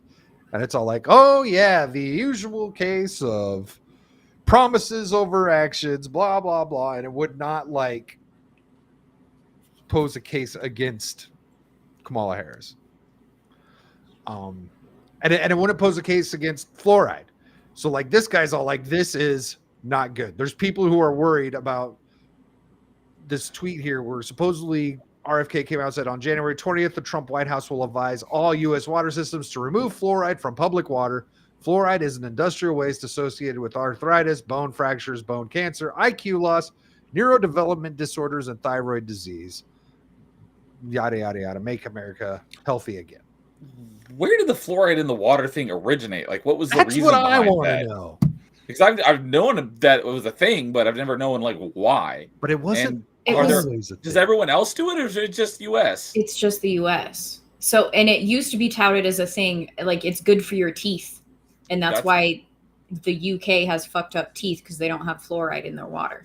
That's what, like, as a kid, that's always what I would hear.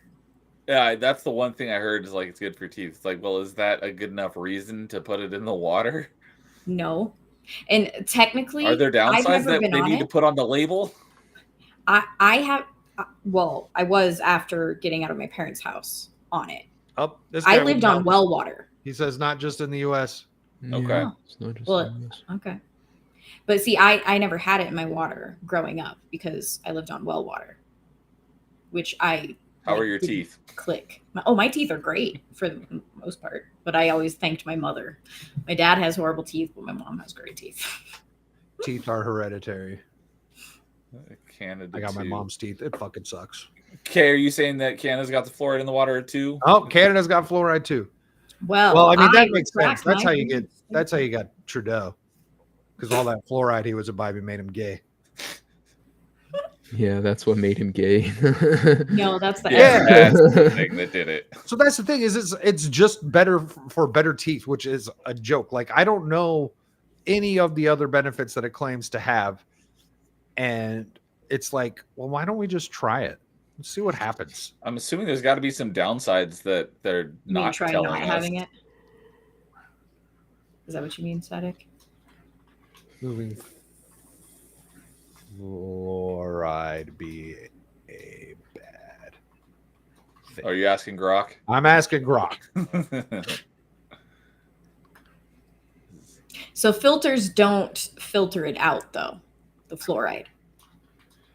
Right. So that was another thing I was reading. I was like, it actually would be pretty difficult to get it out of the system. Yep.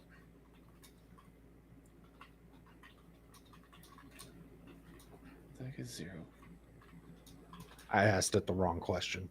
It's all like, well, I mean, the dentist. And I'm like, no, not dentist. No. I want fluoridated water. So equity in oral health. Ew. Why? Equity? Oh, that's all. Not All right, I'm done. I'm That's out. literally Get rid of number it. one. Equity in Does oral it disproportionately affect people of minorities?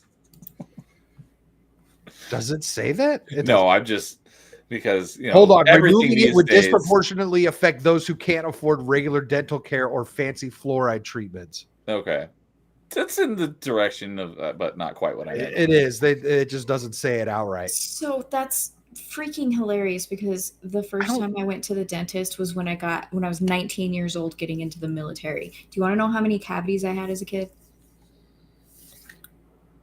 I didn't have a single cavity until I was 29 years old. Oh, you didn't eat any candy, huh? Yeah, I did.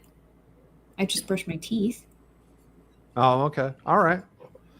Preventative care. By adding fluoride to water, you're essentially providing preventative dental care at the source. You know what? I don't even drink that shit.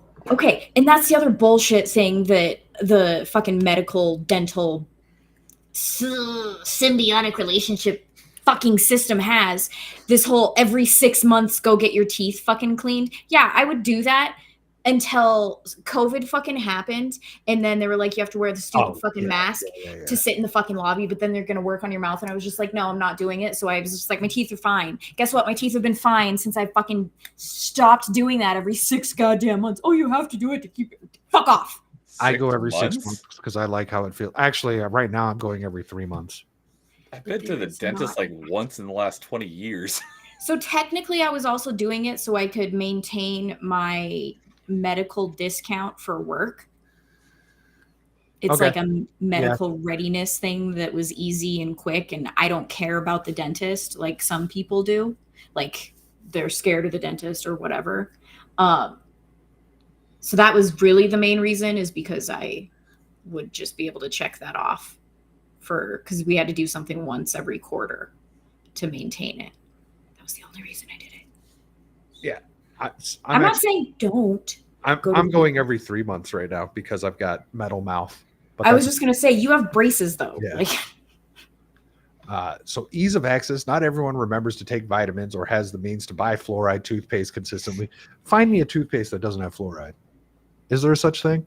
That's a good question. well, so Maybe you can get that healthy shit. Like there's those people that brush their Yeah. teeth with the charcoal and all that kind of different stuff. yeah, because fluoride really isn't the most. That disproportionately helpful thing. affects people who can't afford toothpaste. You know what? I've talked. So dentists are actually really interesting to talk to. I've talked to.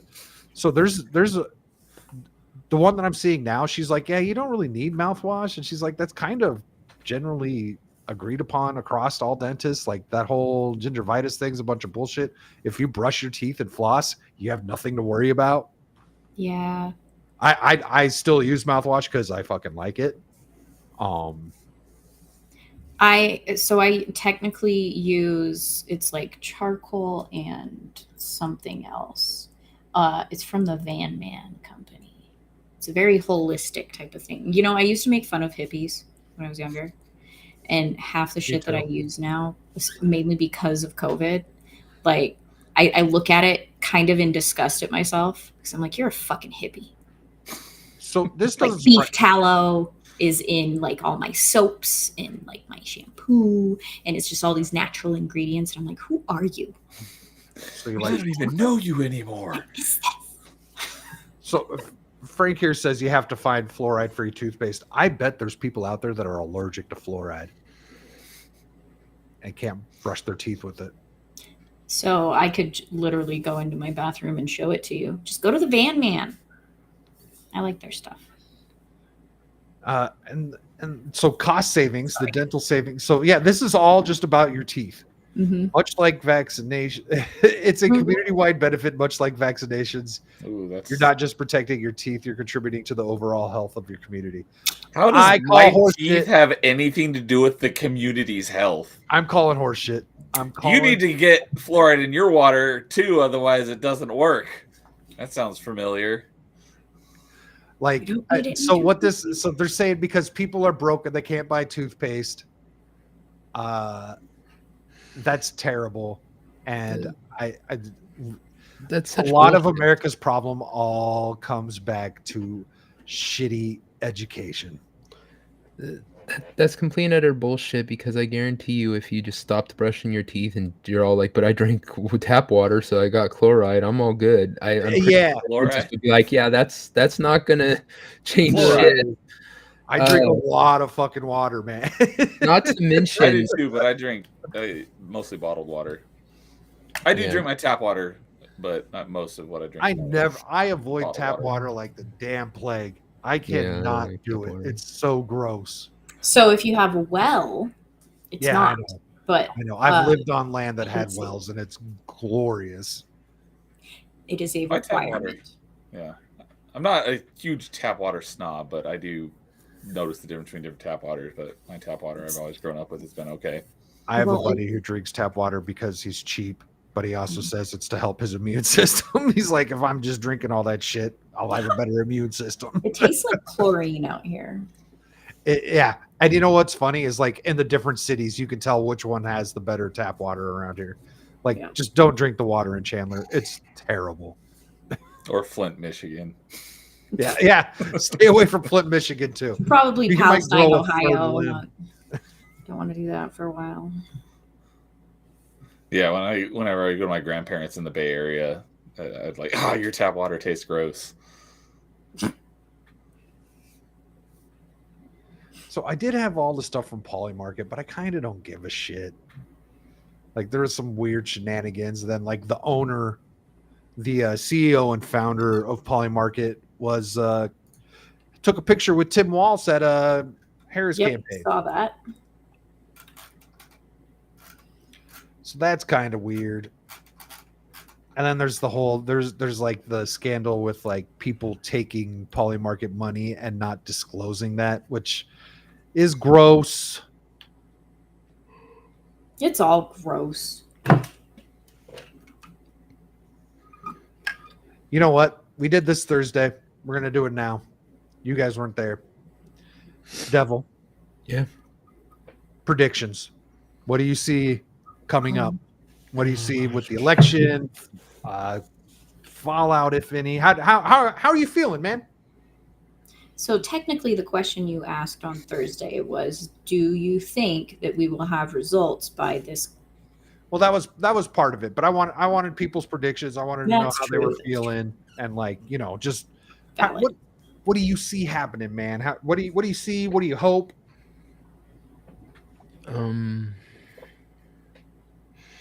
I hope is Trump wins. I hope we get back to a little bit of sanity. Well, our side. Hell, their side too, but that's just a long hope. That's a Hail Mary. Bears. Yeah, I don't hold out that much hope. I'm not that much of an optimist.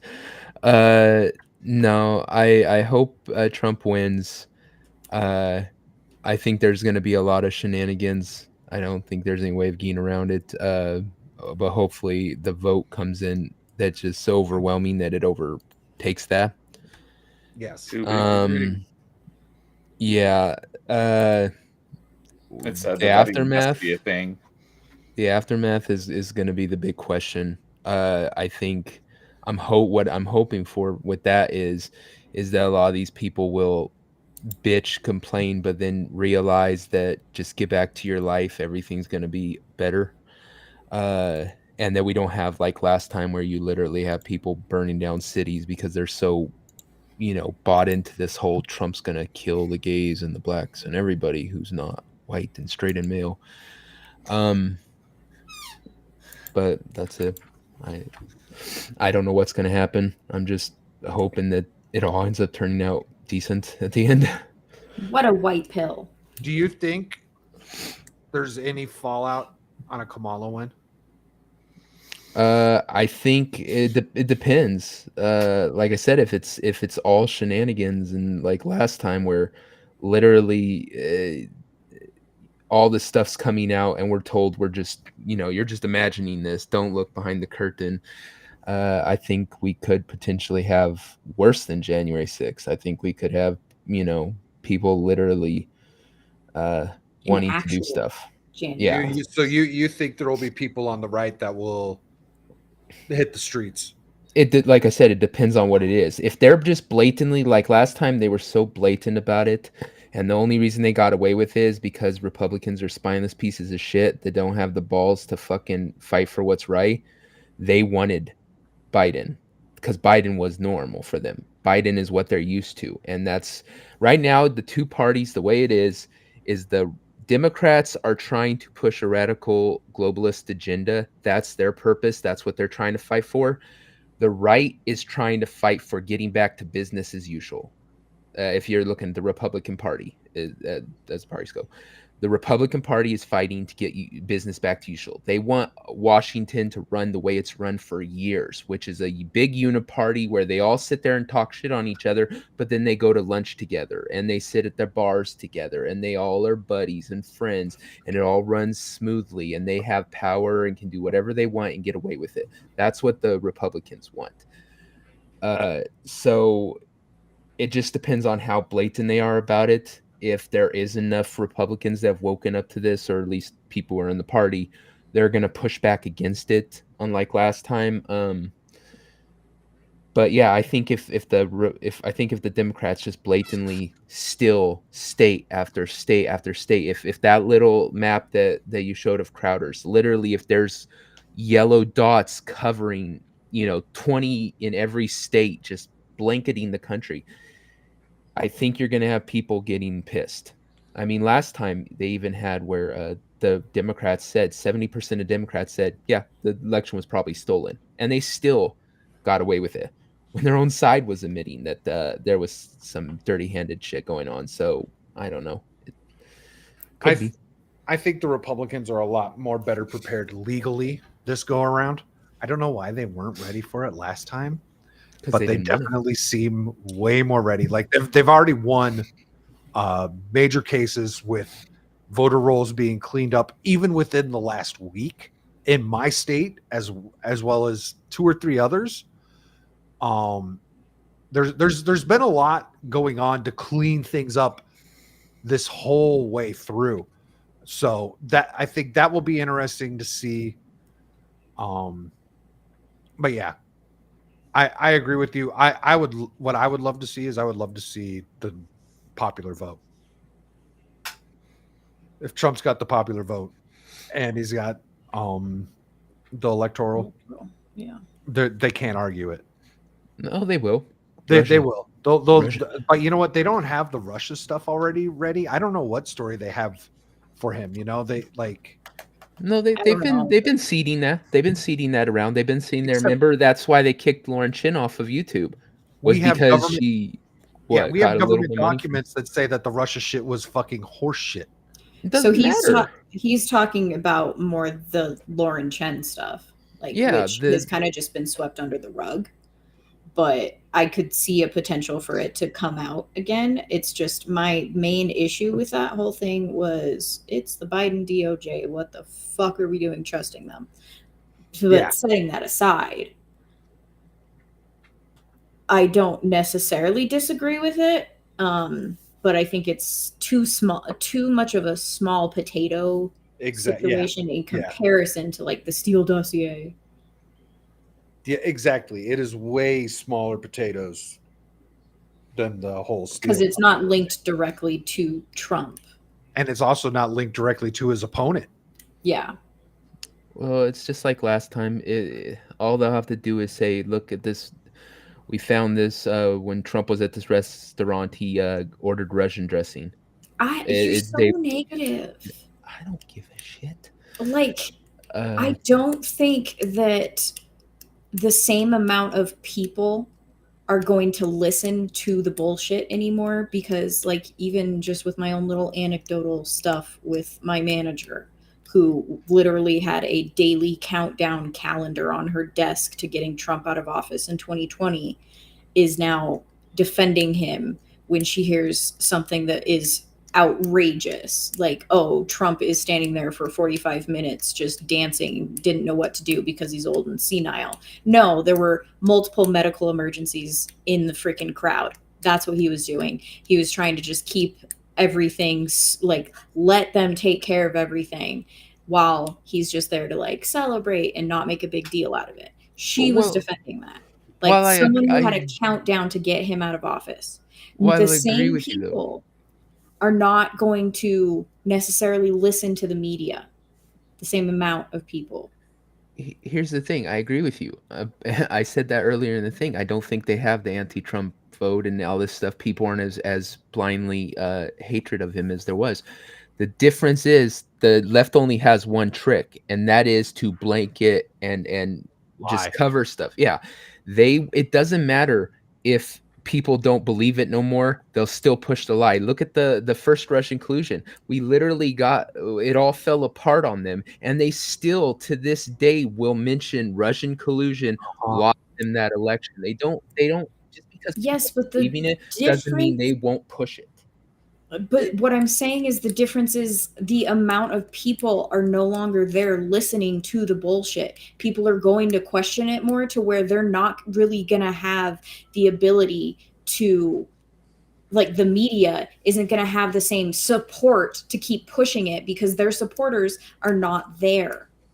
All they need is the crazies. They don't need the masses to believe it. They need some crazies to go to the street and burn down cars.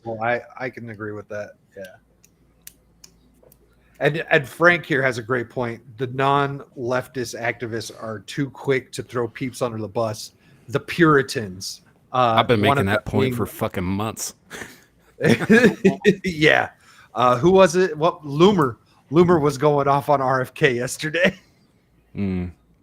Talking about how like the money he's taking isn't going to Trump or whatever. And I didn't look into it, but like it's like, dude, can you just chill?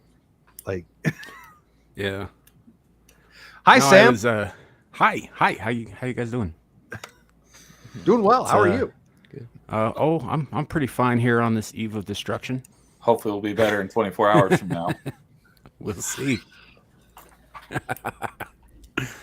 So now to your point, Static, I go back to when every conservative pundit on the internet totally went after Brandy Love with that TPUSA event was it last year or the year before? The porn star? Yeah.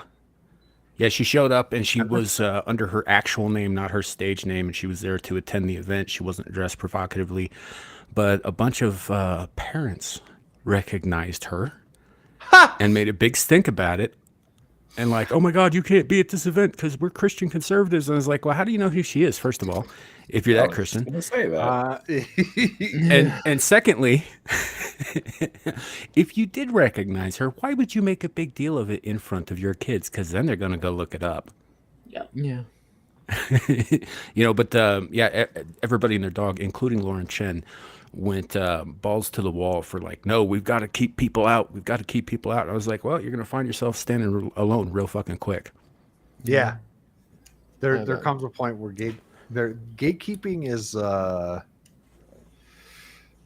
interesting. It has its place. Yeah, it does, but you got to be careful. It's got his upsides and his downsides. Yeah. And to those people, I would just say Mary Magdalene was a whore too. Yeah. Like I said, I'm pretty against gatekeeping. There's very few, like, I don't want to gatekeep people for their past. If you have a past, you have a past, whatever. I don't care. It's more about how you're acting now and your policies now. Like I said, if you're pro killing babies, I don't want you around me. Get the fuck out of here. But if you had an abortion when you were younger and stuff like that, and you regret it now, I'm not gonna fucking say get out of here, because it's more now that I care about than your past. Well, and that's something that we all got to remember, is that there comes a point where, like, people do stuff when they're younger, and then they change and they grow and they learn from it most of the time. And I think everybody on both sides completely throws that out of the window. There's no room for forgiveness of any kind. No room for acceptance that, hey, maybe somebody made a mistake and changed. Yep. Yep. Yeah, 100%. and that can happen at any point in time, and yeah. Mm-hmm. I've done some You shady know, shit when I was young what's too. What's funny is it's these Christians who are supposed to be big on the forgiveness thing. Mm-hmm. Ironic, isn't it? Mm-hmm. Yeah. All right, Neo. What's your predictions? What you got? How you thinking this is going?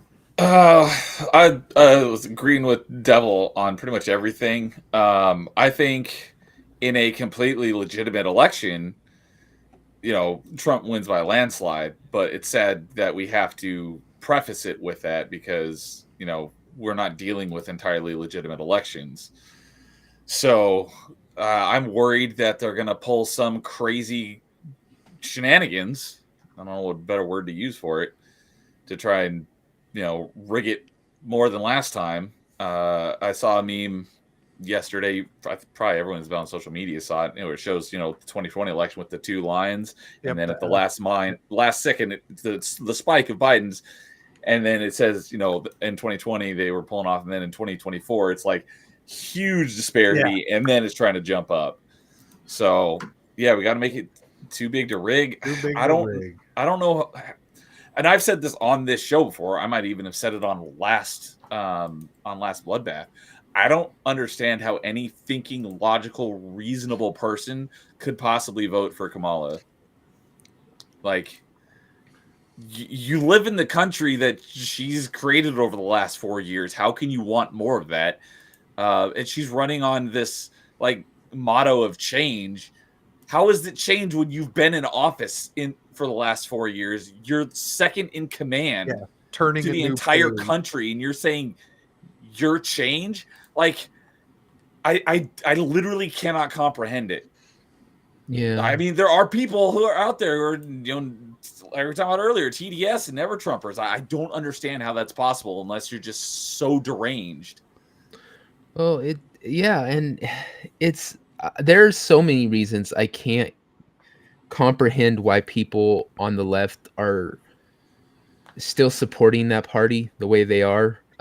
Like I said, this is the second time they've stolen your vote. They essentially said, we don't like how you guys think, how you guys might vote, so we're just going to take it out of your hands. They can't sit there and tell you that Biden, literally right after the night of the debate is when Biden became, senile. All these, the past 3.5 years, 4 years, we've been talking about this, but they've been wrong. He's been sharp. He's been sharp as nails, right on point. People talk to him and they're like, God, you're so on this, right? And then that night of the debate, everything changed. It would just right off the cliff. No, that was the plan from the beginning, was let them pick on Biden, he's not going to run again, but it'll keep the heat off Kamala, and we don't have to go through a primary. That's all it was. They stole your vote, and yet the left has no problem with this. They have no problem that they took away your right to choose your representative. Yeah. And they're still voting for it.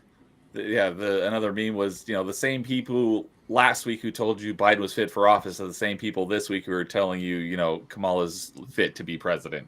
Yep. So she did the best.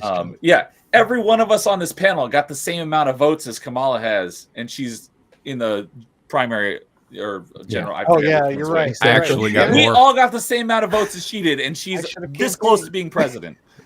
I got more. I got more than she did. Yeah, somebody wrote in Sam. Someone wrote in Sam. But yeah, it's to further the legitimate election thing.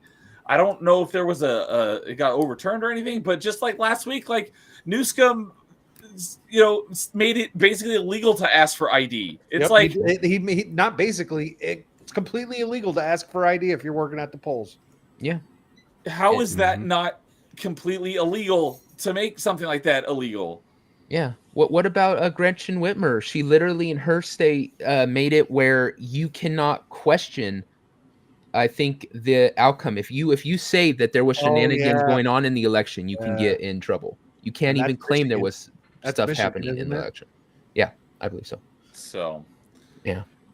Real quick, I just want to say this comment here Fortification. about the non-leftist activists, too quick to throw peeps under the bus, was censored by YouTube. Oh, kind of like what was it from a few weeks And ago? this one was censored by YouTube as well. Harris could not win a fair election. It's impossible. Trump. Oh, not. At least it showed up in chat. It's just it was not in. Yeah, it's in the live chat. Not in live chat, not top chat. It was too edgy for the top chat. Okay, because mine just got silenced. Like nobody saw it. What was it? I said like the fat ugly British dude, and it would not let me say it. That was freaking annoying. Yeah, but yeah, I'm cautiously optimistic. As for Fallout, I don't see how we're not going to have, when he wins. Is there any chance for no Fallout at all? I don't think no Fallout at all. I don't think so. I think either way there's going to be some. So kind of like with what Devil was saying, I think if Trump wins, we're going to have more totally peaceful protests. But if Kamala wins, like dude was saying, it depends, because if we're just getting report after report after report of shady crap going on like 2020, I don't think so. But if there isn't any reports of any, stuff like that, I don't think that there would be anything, from the right. But I don't see how it's possible that she could win without there being, shady crap going on everywhere. I felt the same way in 2020. Like the energy was just too high.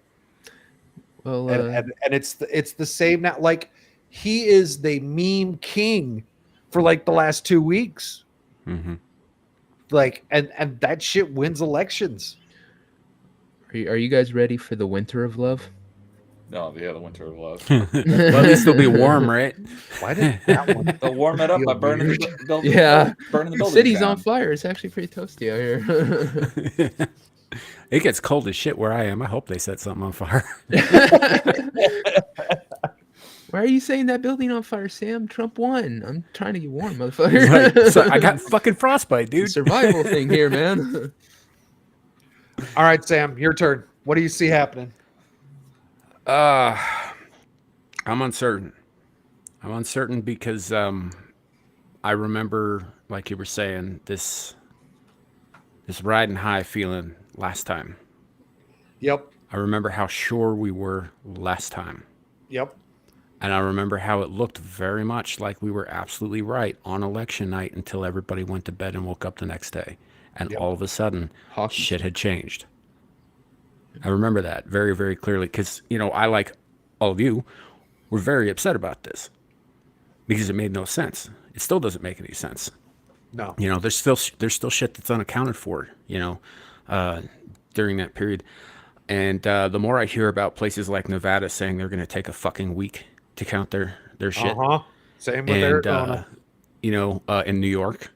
And I'm just like, okay, so I mean, New York's not even like what I've heard recently about them is that they're actually extending the time to turn in your ballot for like 4 or 5 days after tomorrow. Yeah, I saw somewhere where like some state has like an emergency vote like 2 days later or some shit, which is completely against the Constitution, let alone this early voting shit. So I am cautiously optimistic about it. I hope that Trump went like you Static. I'm not even 100% sure anymore that Trump is the right guy for the job, but he's certainly better than the only other real option. By miles, by leagues, but it's not even close. No, not even close. But in terms of like long term, I'm not convinced that he is the best guy for the job anymore. Probably better than a lot of other choices, sure, but we're in a pretty big fucking hole. Yeah. And I'm not convinced that the next 4 years like is enough time to dig us out of that hole. And nope. I kind of feel like this election, even if it goes our way, even if Trump gets in, that's just a delaying tactic for the fucking inevitable. They're going to go right back to the plan 4 years later. If Trump wins this go around, we have to do it twice as better 4 years from now. We have to crush it, and I don't even know who's playing the game. Right. So I'm not sure, but as far as like this election goes, like I said, I'm cautiously optimistic that Trump wins this. But like Neil was saying, I don't think that there's any way out of this without some bloody noses, one way or the other. Whoever wins, there's going to be some people screaming at the sky. Hopefully, yes, but like I use it as a euphemism, obviously. But I know one way or the other, whoever wins, somebody's going to raise hell about it. Yeah. So that's kind of what I see. Plus, the announcements, we're not going to certify it if Trump wins. We're not going to do this. We're not going to do that. It's almost like they're trying to start a civil war. All right, Tim. When I talk about that shit, I'm serious. Tim is a lunatic. Yeah, I just thought of something. Is say he wins tomorrow. What do you think the odds are of him still being alive on Inauguration Day? I mean, that's a serious concern too. They've already taken shots at him twice that we know about. Hope-mobile if he wins. Fuck. Well, it also could be that these really shitty assassins that have been trying was a setup for somebody serious. They have a couple of the shitty ones, and then they have a serious one. Then everyone will except when they find another, some guy who's just pissed off and not some professional. And they'll have nothing to lose. Oh no! Did we lose Gal? And yeah, sorry, Gal. Oh, she's back. I was doing something with my VPN and it lost. She had to fart. She didn't. But the leftists will have nothing to lose essentially, and they could just ramp up the rhetoric, and get some I mean, if it were me, if I were the one trying to do stuff hypothetically, YouTube, but I don't actually mean it. This is all hypothetical. I'm talking out my ass. I don't mean or know anything about any of this shit. But I would turn one of his Secret Service detail. Promise them that their family will be taken care of forever. If they, take care of the problem and take the fall.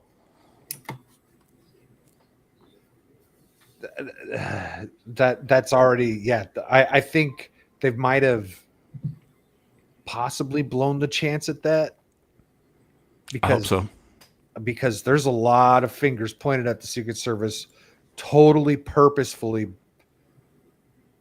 screwing up Pennsylvania. Like, come to find out, it wasn't even the Secret Service who took the first shot, right? It was the fucking police. Yeah, so, a lot of weird coincidences that guy was able to get on the roof at that time, and there was no one, even though that building literally right behind him was supposed to have like 3 people in it, and they all just happened to not be there all at the same time. Right. Like I said, I think it's more the chance they're going to have an actual somebody who, hitman type thing, take him out, and then there's a plant, a blue hair pro liberal. I have one of those. I have a blue hair Trump voter. If you guys want to see that video, it's kind of crazy. But Kel here, he says they've wanted that for a long time. It will help them shred the Constitution and enact martial law. This is a thought that has crossed my mind many, many times. It's very, very easy to feel that way. I guess I'm chopped liver now. Yeah, what's up, Carl? Huh? Oh no, you're good to go. I wasn't. No. That's not what I'm talking about. I know what you're talking about. What? I'm no longer special. It's fine. You said something about a blue-haired Trump voter. I said blue-haired pro-liberal. No. This one is on the next level. It's got the short hair and everything, like face tattoos, the whole shit. Like.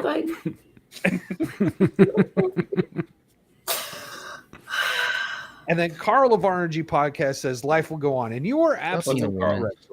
Life will go on. It might get fucking hard. Some people, and you know what? If we do fall into the Civil War situation, life might not go on for some people. But in the big picture of things and this fucking political warfare, life will go on. I think stuff will change. Yeah, life will go on, but stuff will change. Like if Trump got assassinated, the left ain't gonna. They don't leave anything on the table. They use everything to their advantage. So I'm sure they'll try to pass a law that says now you can't criticize your presidential candidates because you could be risking their life or something, and they'll use it to their benefit somehow, even though it's not even their party's guy who got shot. Life will go on, but in what way will it change? Because life can go on and still have massive changes. So, hey, Carl, I'm going to throw this out there. If you're not busy tomorrow, I would like to have you join us for the election pod. I'm kind of curious to hear what you've got to say now. Do we even have any spaces left at this point? We do have space, and also I think people are going to be coming and going. Yeah, Mo said he would come on, but he would be in and out. Yeah, I think people are coming and going. So, did you add Mo to the chat? Not yet. Okay. Anyhow, Gal, for posterity's sake, I know you did this on Thursday. Give us a white pill. What do you think is going to happen? Huh? Said I'm not in the mood for a white pill. Ah, shit.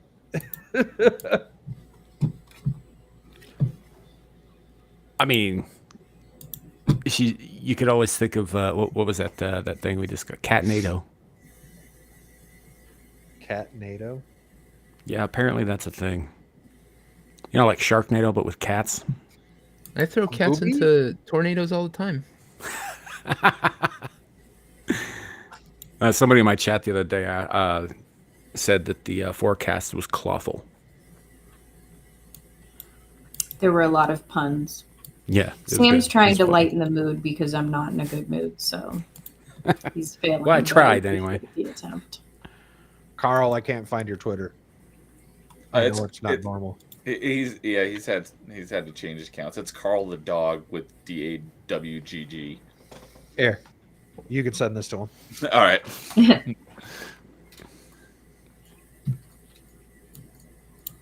Since he's not sure if he'll be available tomorrow.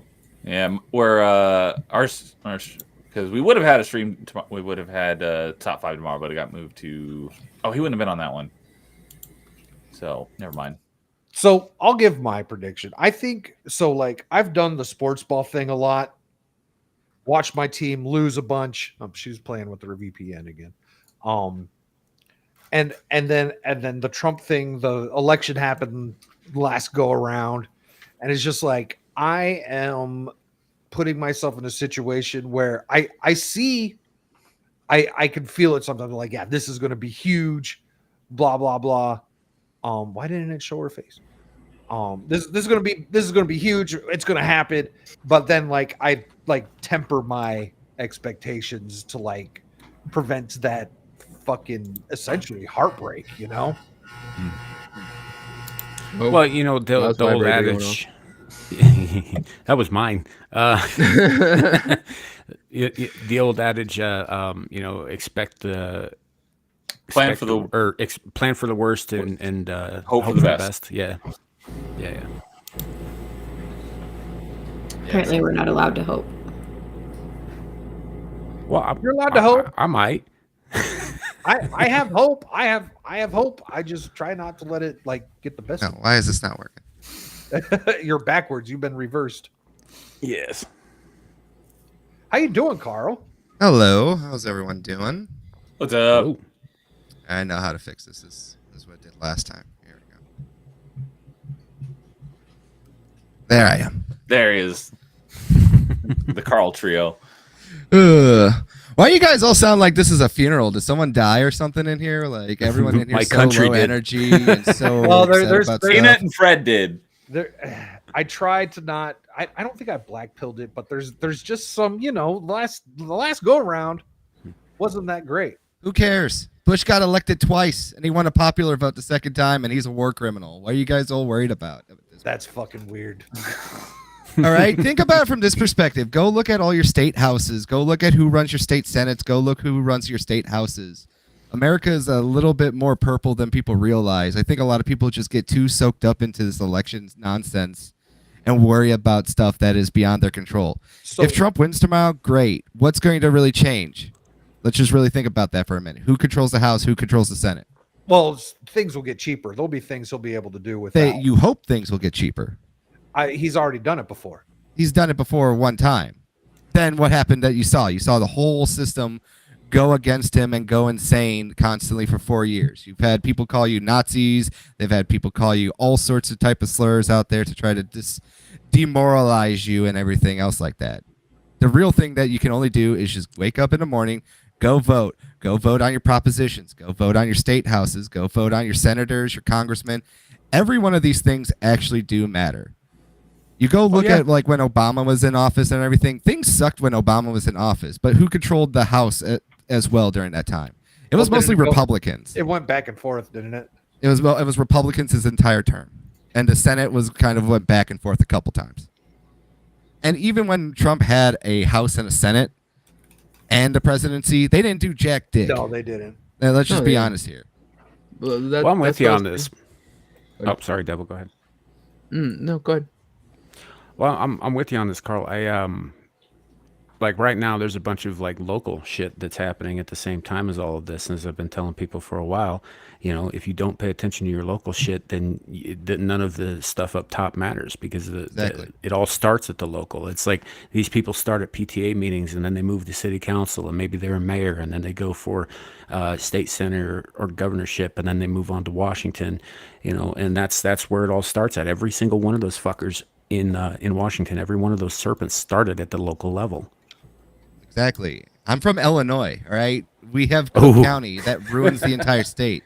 We call it Crook County for a very reason. We have governors in jail, Republican and Democrat. My state is literally a non-existent state as far as I'm concerned. And they call it the Windy City not because of the wind, but because of the blowhard politicians. And because you can hear the bullets whiz past your ear, and there's that too.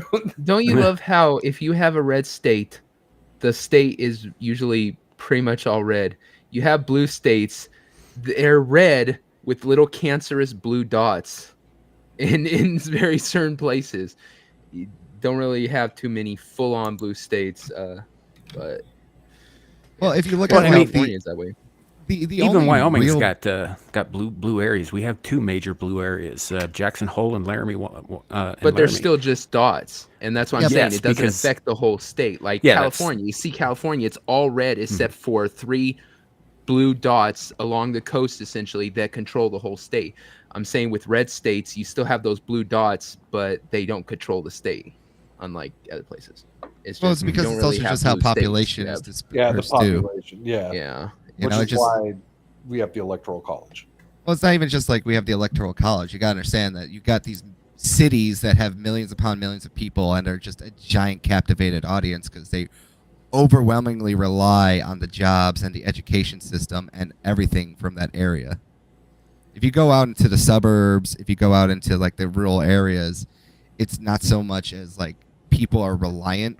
It's just people have different access and freedom versus a city. The people don't have freedom. They have like buses that take them everywhere. They rely on a system to keep them kind of herded together for no good other alternative for that.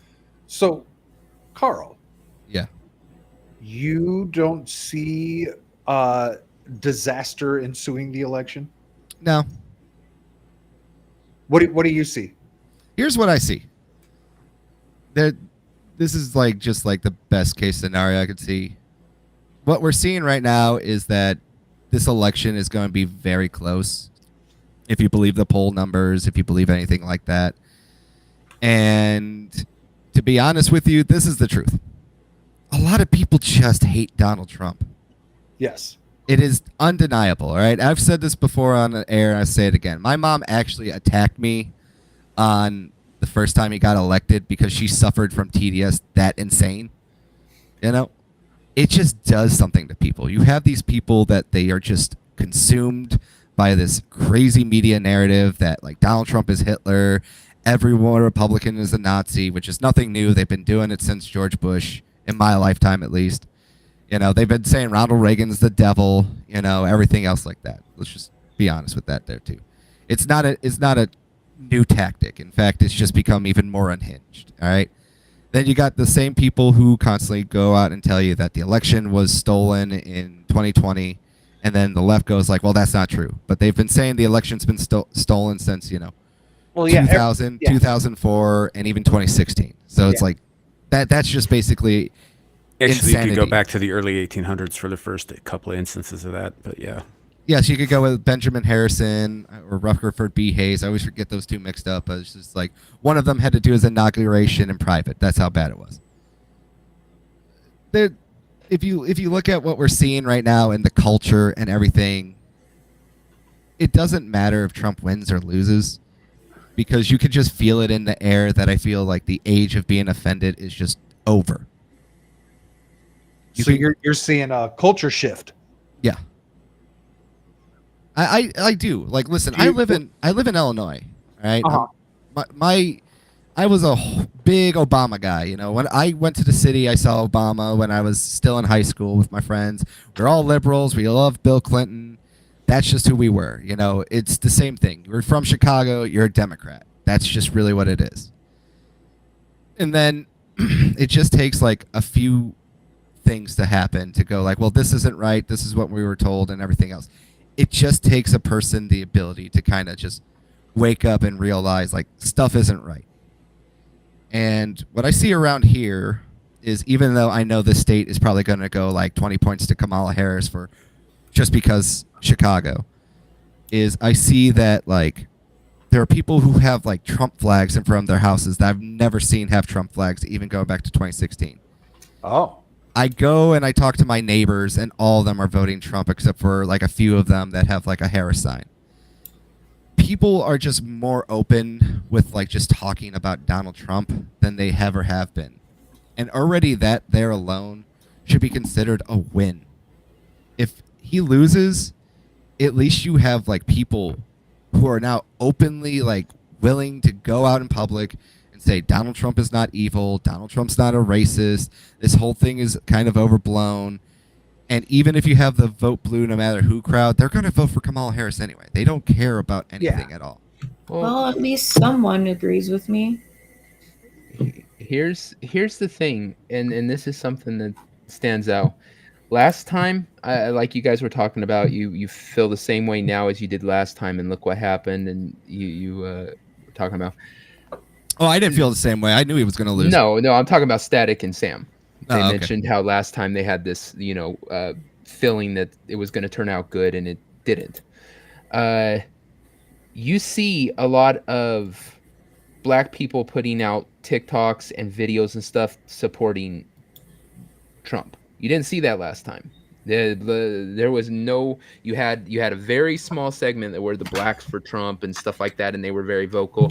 But you see it become more mainstream in the black community to be supportive of Trump. You've also seen that in the Hispanic community.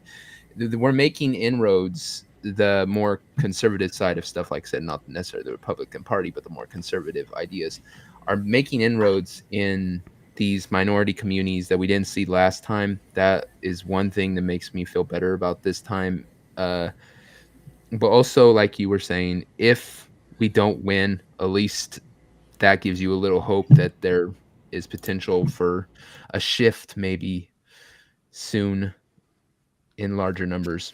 I think you already saw, like, if I may add some more here, you already saw the shift in 2020 when Donald Trump got more votes as a sitting president than any other president before him. Yeah. A lot of people kind of just like gloss over this fact because they go like Joe Biden got 81 million votes, and then they go like they kind of just ignore the fact that Donald Trump broke the record for a sitting president to get, the more votes. And that's one of the statistical anomalies from that election, where whenever the incumbent gets more votes than they did last time, they win every time. This is the only time that's never happened. Like I said, there was a lot of stuff that happened that did not happen in any other election.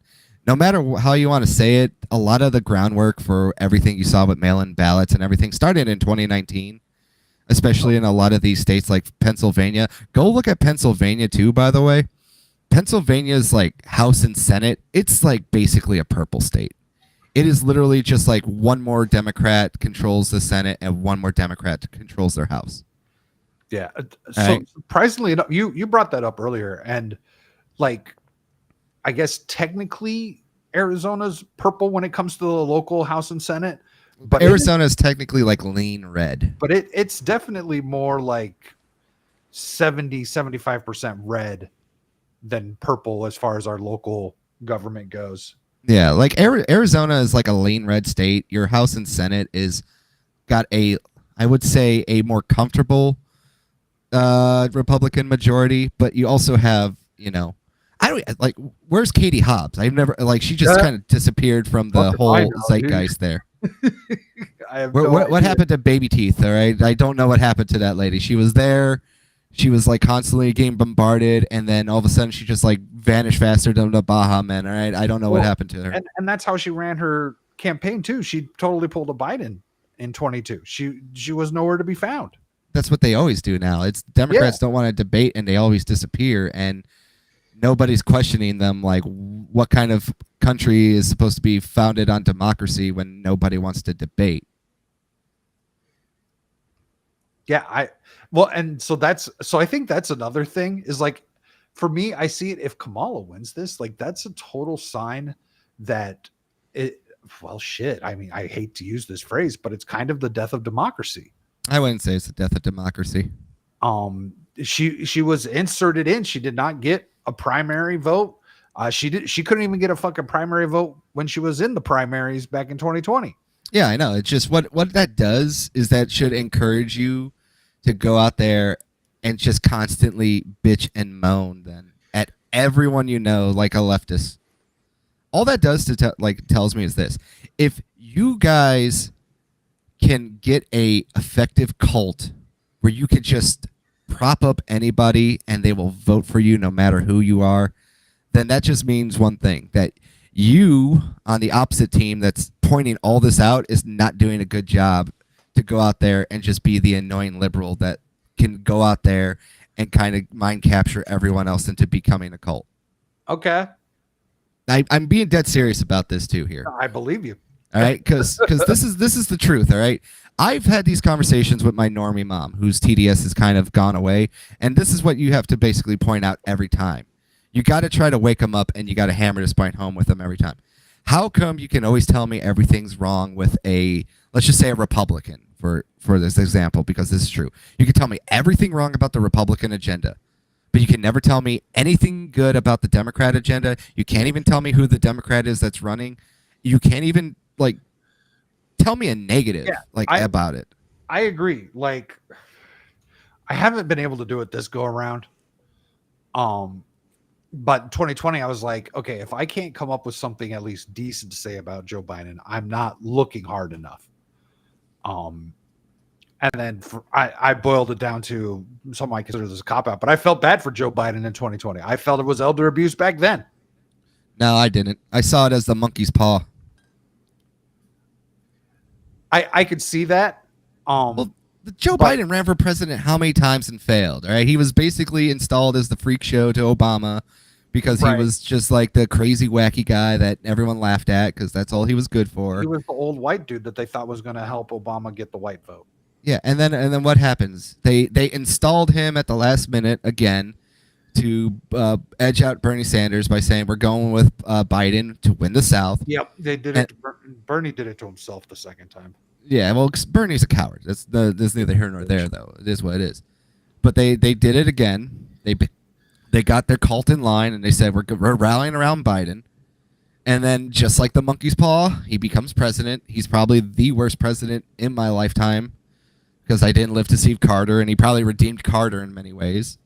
And just like the monkey's paw, he got his wish. He finally got to be president.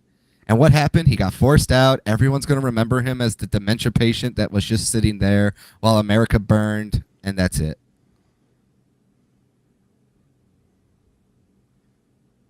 Sorry, I was looking at a thing that Kel was sharing with me, but it's not what I was expecting. That's fine.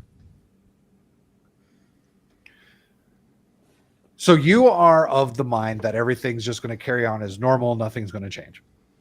I'm not good. Here's what I'm going to say. All right. And I hope that didn't come out as condescending. I'm No. just Let me just explain here my logic and reasoning. I've been aware of this like whole culture shift since 2013. When I first watched the documentary on Vice News when it was still good called This Is What Winning Looks Like. And then that goes back into a lot of things where you just saw all the wasted money under the Obama administration in the Middle East, all the drone strike programs and everything else. You just go from there, you go and you find all like the original skeptic crowd, because it was called the skeptic crowd because they were basically just liberals who were embarrassed of being liberals at that point. So it was like the Amazing Atheist, some black guy, Chris Ray Then they became the shitlords. so on, like that. It was like those people. And then you learned about all this stuff in college, like digital blackface, so on and so forth, like all these weird third wave feminist ideologies, the whole beginning of the whole new gender movement. Like a lot of people kind of forget about this, but like MTV was like prime quote unquote woke central back in the day too, where they had all these like anti-white, anti-racism, anti-whatever shticks going on them. You know, even like your friend Leon was like saying like he was watching a movie on MTV recently where they had like a trigger warning for fugly, and I'm like, well, that's nothing new. I'm surprised MTV is still around, but MTV was like ground zero for a lot of this stuff too. And then you see all these people on college and you go like, well, eventually they should grow out of it. And then you saw all the stuff that happened with Jordan Peterson. Then the guy at the one college,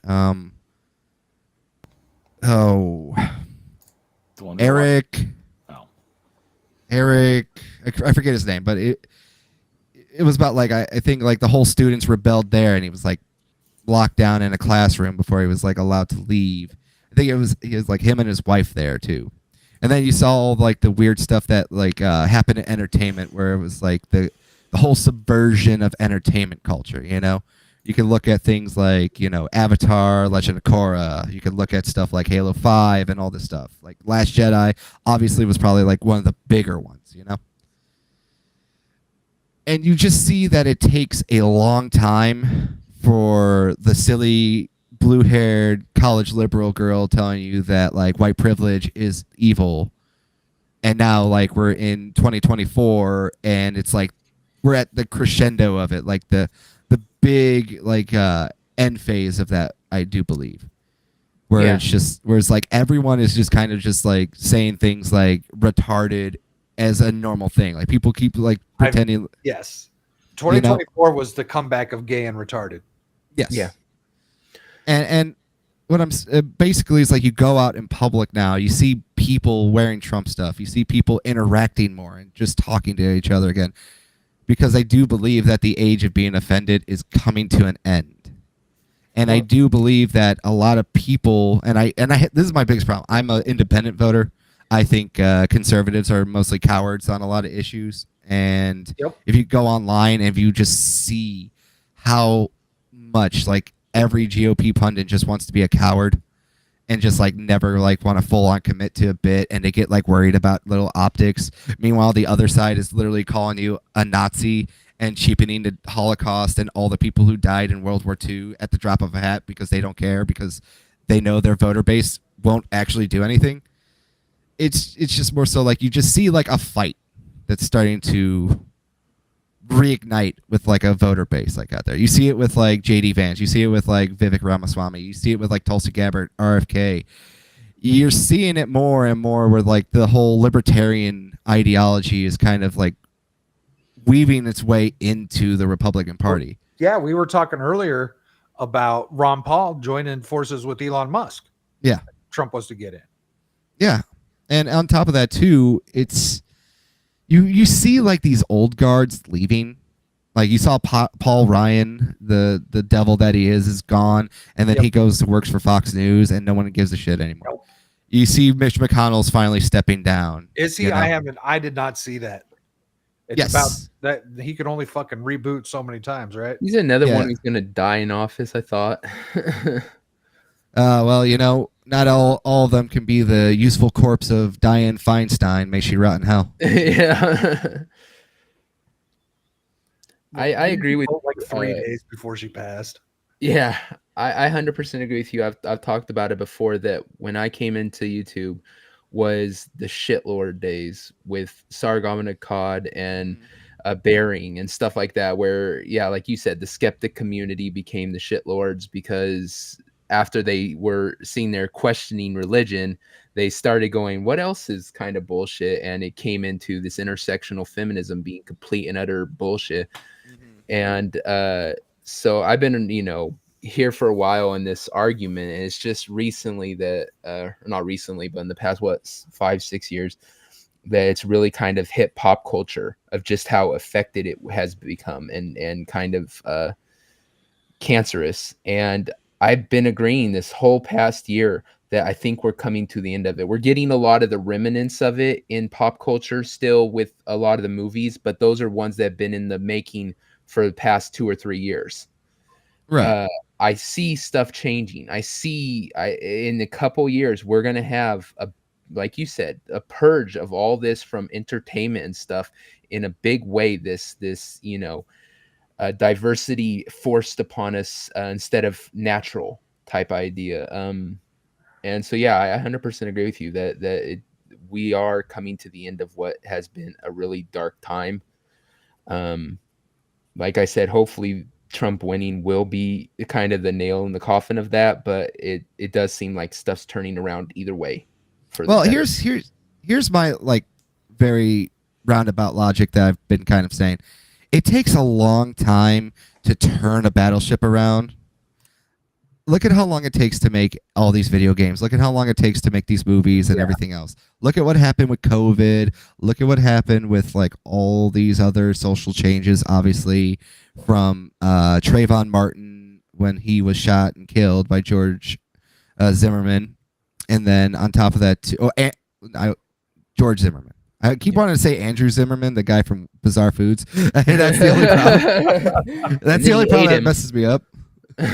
But you saw, obviously what really got this country really going. That was the first culture shift where you had the people kind of wake up because of that ABC news call where they edited his audio recording. They had to come out and they had to admit that they did that.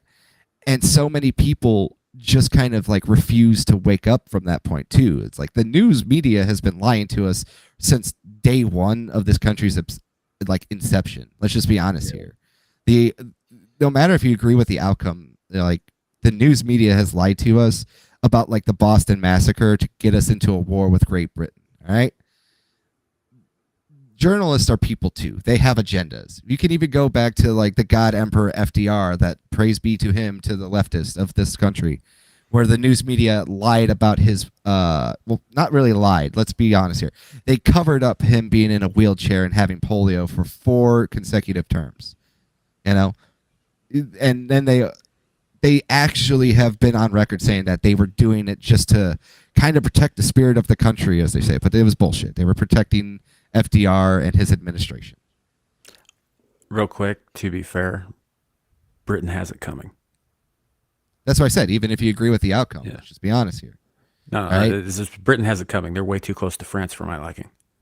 Well, they fought France, so there you go. That doesn't matter. They're close to them. It rubs off. All those fucking baguettes and berets and the stupid Carl's long language. cigarette holders. He loves the well, I don't acknowledge the French as people, so it's fine. Their dumb language. Listen, if I could sit here and talk for hours upon ends about how much of a disappointment modern France is, but at the same time, this is in the conversation. We're not talking about a country that doesn't matter. All right, I just had to France- interject there France and had a say chance, that Britain's man. got it coming. France had a chance to turn it around. They did. But I keep saying, so you're seeing a change in entertainment, and I will say this too, and I've been very, hammering the fist on the table, that it's also a lot of this woke stuff that we see out there. Comparatively speaking, it is 1 or 2 games a year that suffer from real wokeness, and I feel what we're trying to we have an issue with on this side is distinguishing what exactly woke is. Because to me, woke is, it reads like propaganda. To some people, it is literally just comes down to skin color and sexuality in a game sometimes. Yeah, that was something that on my Thursday show, the weekend pregame, we revisit the topic of what is woke, randomly, but I think I fucking hate the word woke. I think it is overused. Yes, and there it's just an overused term. You, even if you know what you're talking about when you use that word, it's not helping any cause that you might be trying to go for by using that word. It's becoming a crutch. As far as like media and stuff, I think it's going to be a long time before we see it go away. I think we need a renaissance of sorts, and I don't see that coming from the people who are on top of the media game, shall I say. I don't see it coming from the Disneys and such. All the talent is leaving. Like, another thing too is that what you're seeing happen is the natural progression of what happens when you have a gerontocracy run entertainment that actually knows what they're doing, that has been around for like 30, 40 years in this industry, that know how to write, that have life experience, that have gone out and done things and made successful films. What happens is you're seeing what naturally happens. Like, I'm a big sports guy. Your sports team can only be on top so long as the talent is there. And they're not replacing talent at a high rate like they used to be. It's why you see so many things in the gaming industry start to become more homogenized in terms of like the engine uses, because the talent they're hiring does not know these engines. They're not being taught these engines in school. And to have these people work on these legacy engines is becoming way too much of an issue, because most of the dev time is them trying to figure out how to do it. Your mic is like fading in and out. Yeah, I have a problem on Restream. I'm sorry. Oh, okay. No worries. I just wanted to let you know. It's not me for once. It always happens on party chat too. You better knock on wood, Sam. There you go. Now answer the door. Well, that was my desk, so it would be weird if I did. It's like, I don't have a door. Stop shitting I have one, but it's way over there, and the knocking happened over here. So, yeah, I basically have to like make out with my mic. It sucks. So,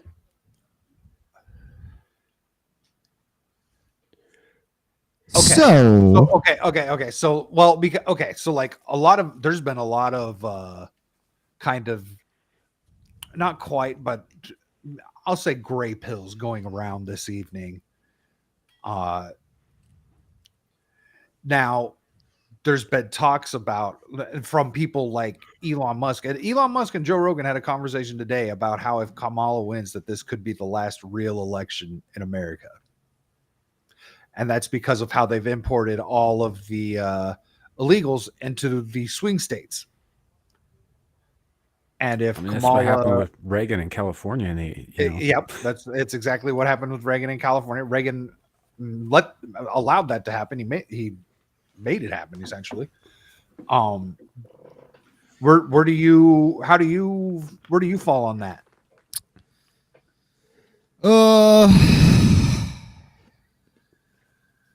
My honest opinion,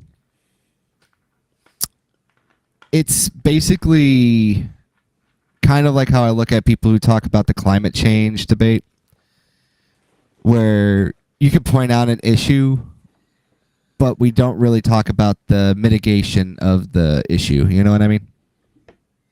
So that's kind of okay. Well, okay. So the instant mitigation is kicking those people out and not giving them citizenship. Yeah, but they kicked him out under Obama. They called him the deporter in chief. Right.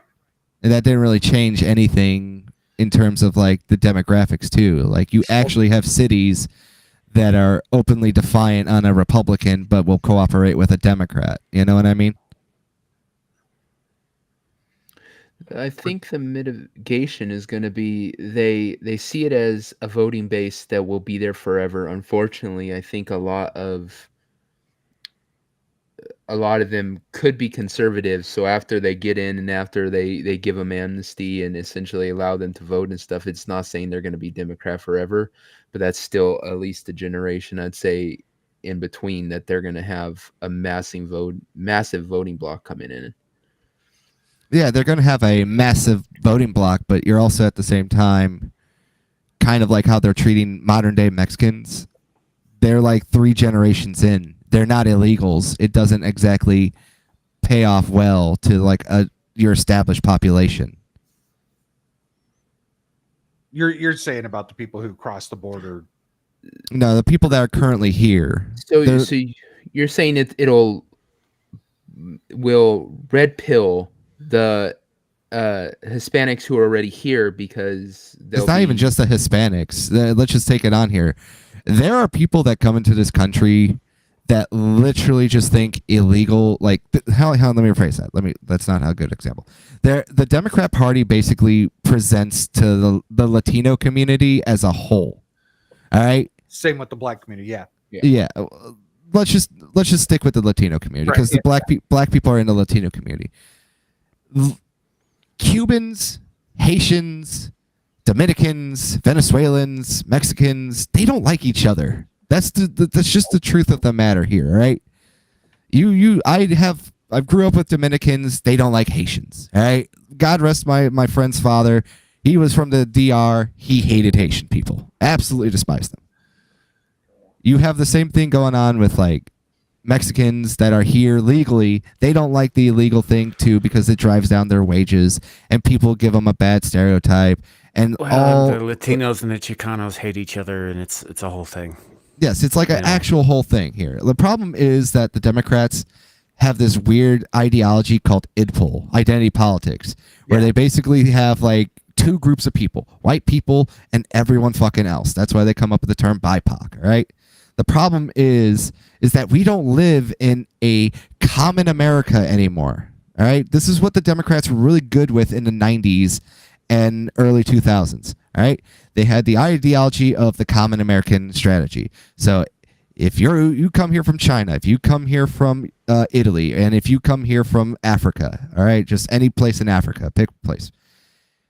Your religion is now an American religion. Your food is now American food. You, doesn't matter where you are from, you are an American. You are an American first. You're not a, Nigerian. You're not a Chinese person. You're not a Japanese person, whatever. You are an American. The problem is, and this is the worst part about it, is the common man, the common American strategy got subverted and turned into racial politics that haven't been seen since, civil rights era South. Yeah. I mean, that's how it is here in California. One of the most beloved, thing they keep pushing, Cesar Chavez. We got schools named after him. California loves him. He hated illegal immigration because it depressed the wages for the people he was trying to help, which were the workers who were working the farms and stuff. Some of here were here legally. And so he hated them. And, they don't take that into consideration. That, yes, I do believe that being from California, I hear from a lot of Hispanics that they don't like illegal immigration either. So they don't. But the problem is that you got to deal with like the NIMBYs that live in these big cities. And the big cities, like I keep telling you, they kind of keep you corralled in. They keep you on their public transportation. They don't make it convenient to own a car. They tell you that everything is like right at your fingertips.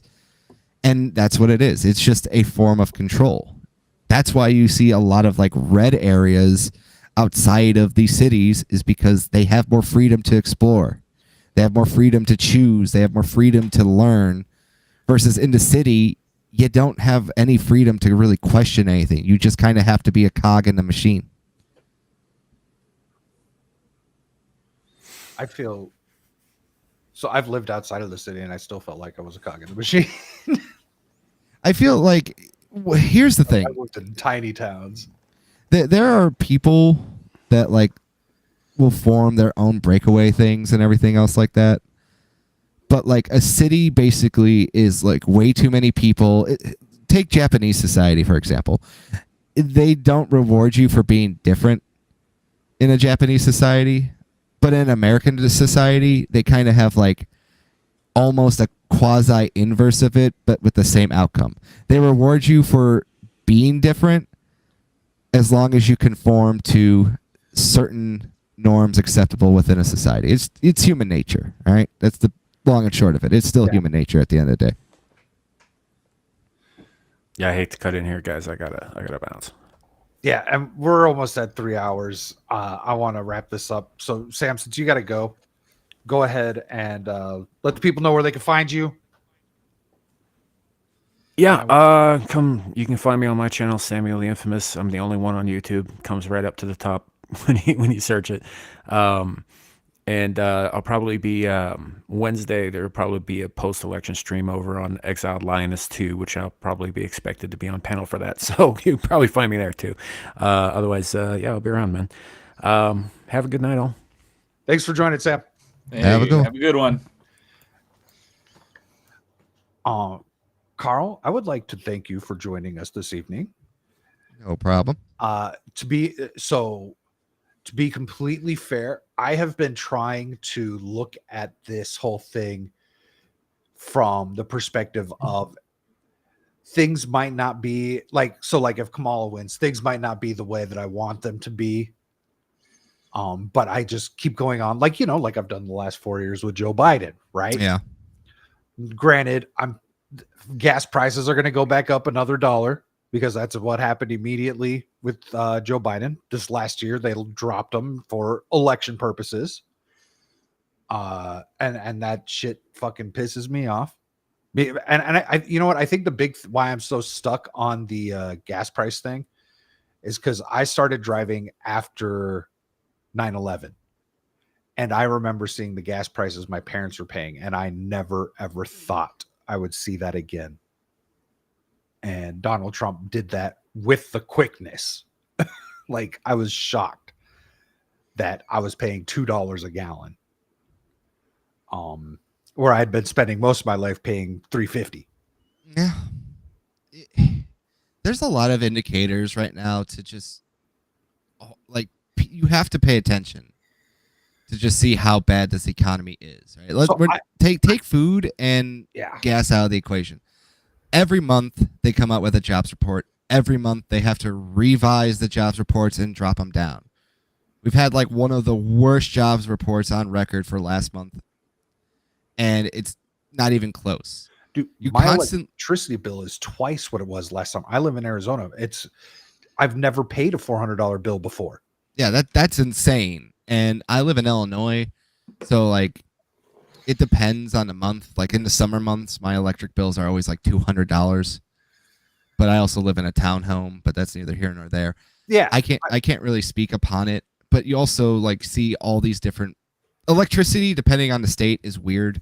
Like Texas has a different system, California has a different system, Arizona most likely the same way. Well, mine always peaks out like right around 180, maybe gets into the 220, depending on how liberal I'm feeling with my AC. I'm a cheap bastard. Mm-hmm. But this year it was the same thing for my behavior, but those prices were fucking out of control. Yeah. But like you look at all the mass layoffs that have been happening to like corporations, like not even just like big tech, but like you see it in the media, how many journalists are getting laid off, how many publications are closing, how many people are consolidating into this thing, right? I just kind of stick with gaming. Look at how much consolidation's going on with gaming. Microsoft was able to buy Activision Blizzard. Yeah. Because of how bad Activision Blizzard is. And the thing is here, and this is my biggest gripe here, is that in 2019, we were calling out like Tencent buying and investing into all these companies. Uh-huh. And then quickly everyone just kind of forgot about that and just Red Mirage. And then this monkey game comes out called Black Myth Wukong. And you see these people going China-based. And, and then it's just... Dude. Just... Wukong hits home for me because I saw that trailer 2 years ago or something, like this looks badass. And then as the game's coming out, I'm finding out this China thing, and I'm like, but that actually looks like a really good fucking game. I have compromised with myself. I will not be purchasing that game until it hits about $20 in a few years. Exactly. And I'm kind of the same way, where it's like I don't like to judge a game unless I play it, but I can't fund China. All right, that's the problem. Yeah, China asshole. Yeah, China funds DEI Yep. in America. They fund all these subversive things. They're in our colleges. They're in our government.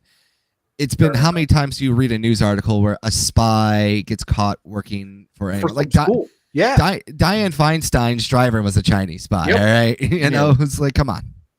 Chick who screws Swalwell is a Chinese spy. Well, and apparently Wall's almost married one. Yeah. And even there's like, you know, look into Mitch McConnell's wife and all that like fuckery that goes on with that one too, you know?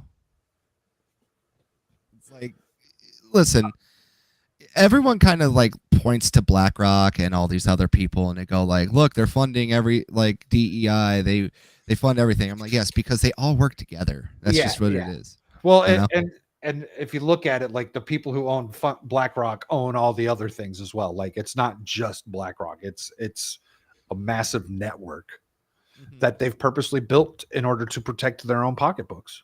Because they all invest in each other. They own small parts of each different company and everything else like that. It is a giant incestuous relationship.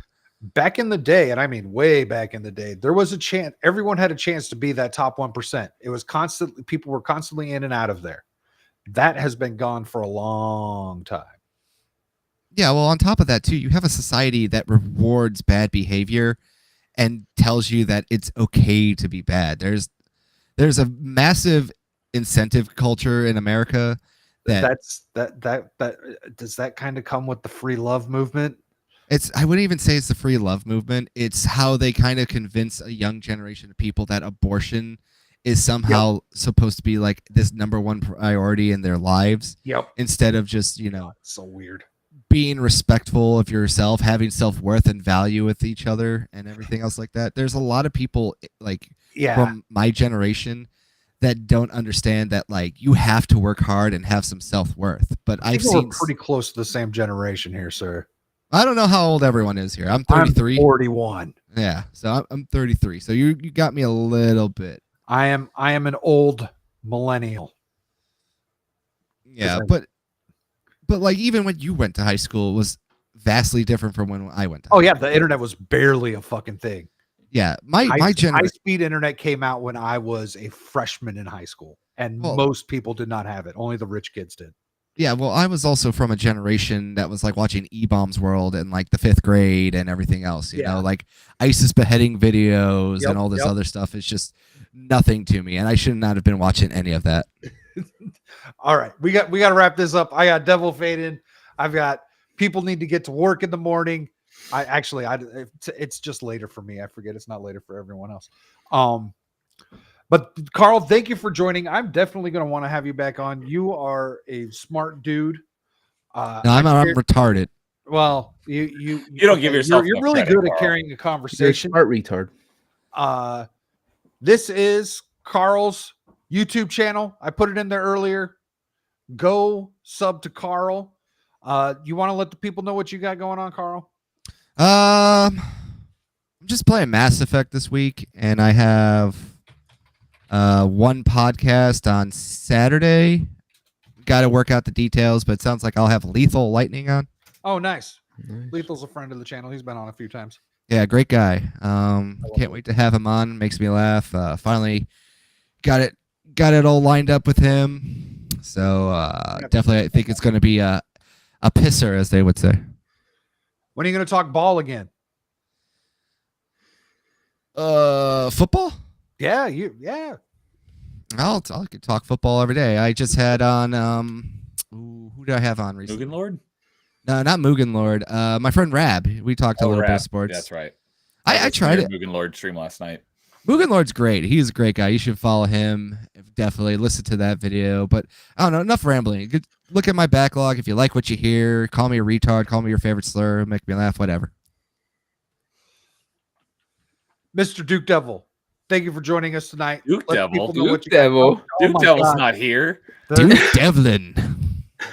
Devil Wrong made Devil. me do it. What have you got going on? Oh Wrong Devil. man. Yeah. That's the right link, I promise. That's your channel. Tomorrow we got the election stream. We're gonna simulcast me, Static. I believe Dermy is too. I'm not sure though. Yeah, Dermy's gonna be anyone who's on the show can stream it if they want. Yeah, pretty much. We got that coming up here. Obviously Beelzebub every Friday going into Saturday. Here soon we are going to have, if I can get everyone on board, the pizza battle. And that even might be one with Lethal Lightning. He's gonna be on the pub here soon, so maybe. Then check out the new show in a couple weeks here. Finally, my schedule is changing back. I'll be able to get back on all the shows that or at least some of the shows that I had to quit doing. I'm going to be on Ballbusters more. I'm going to be on the Weekend Pregame back on in about 2 weeks. So check that out. Check out the new show. It's called Make Me a Sandwich. It's kind of a satirical, funny way. We're going to be talking about men's issues and stuff like that. I can't wait. Yeah, just check my channel out. You'll find me wherever I am. Thanks. And Mr. Nerdy Neo.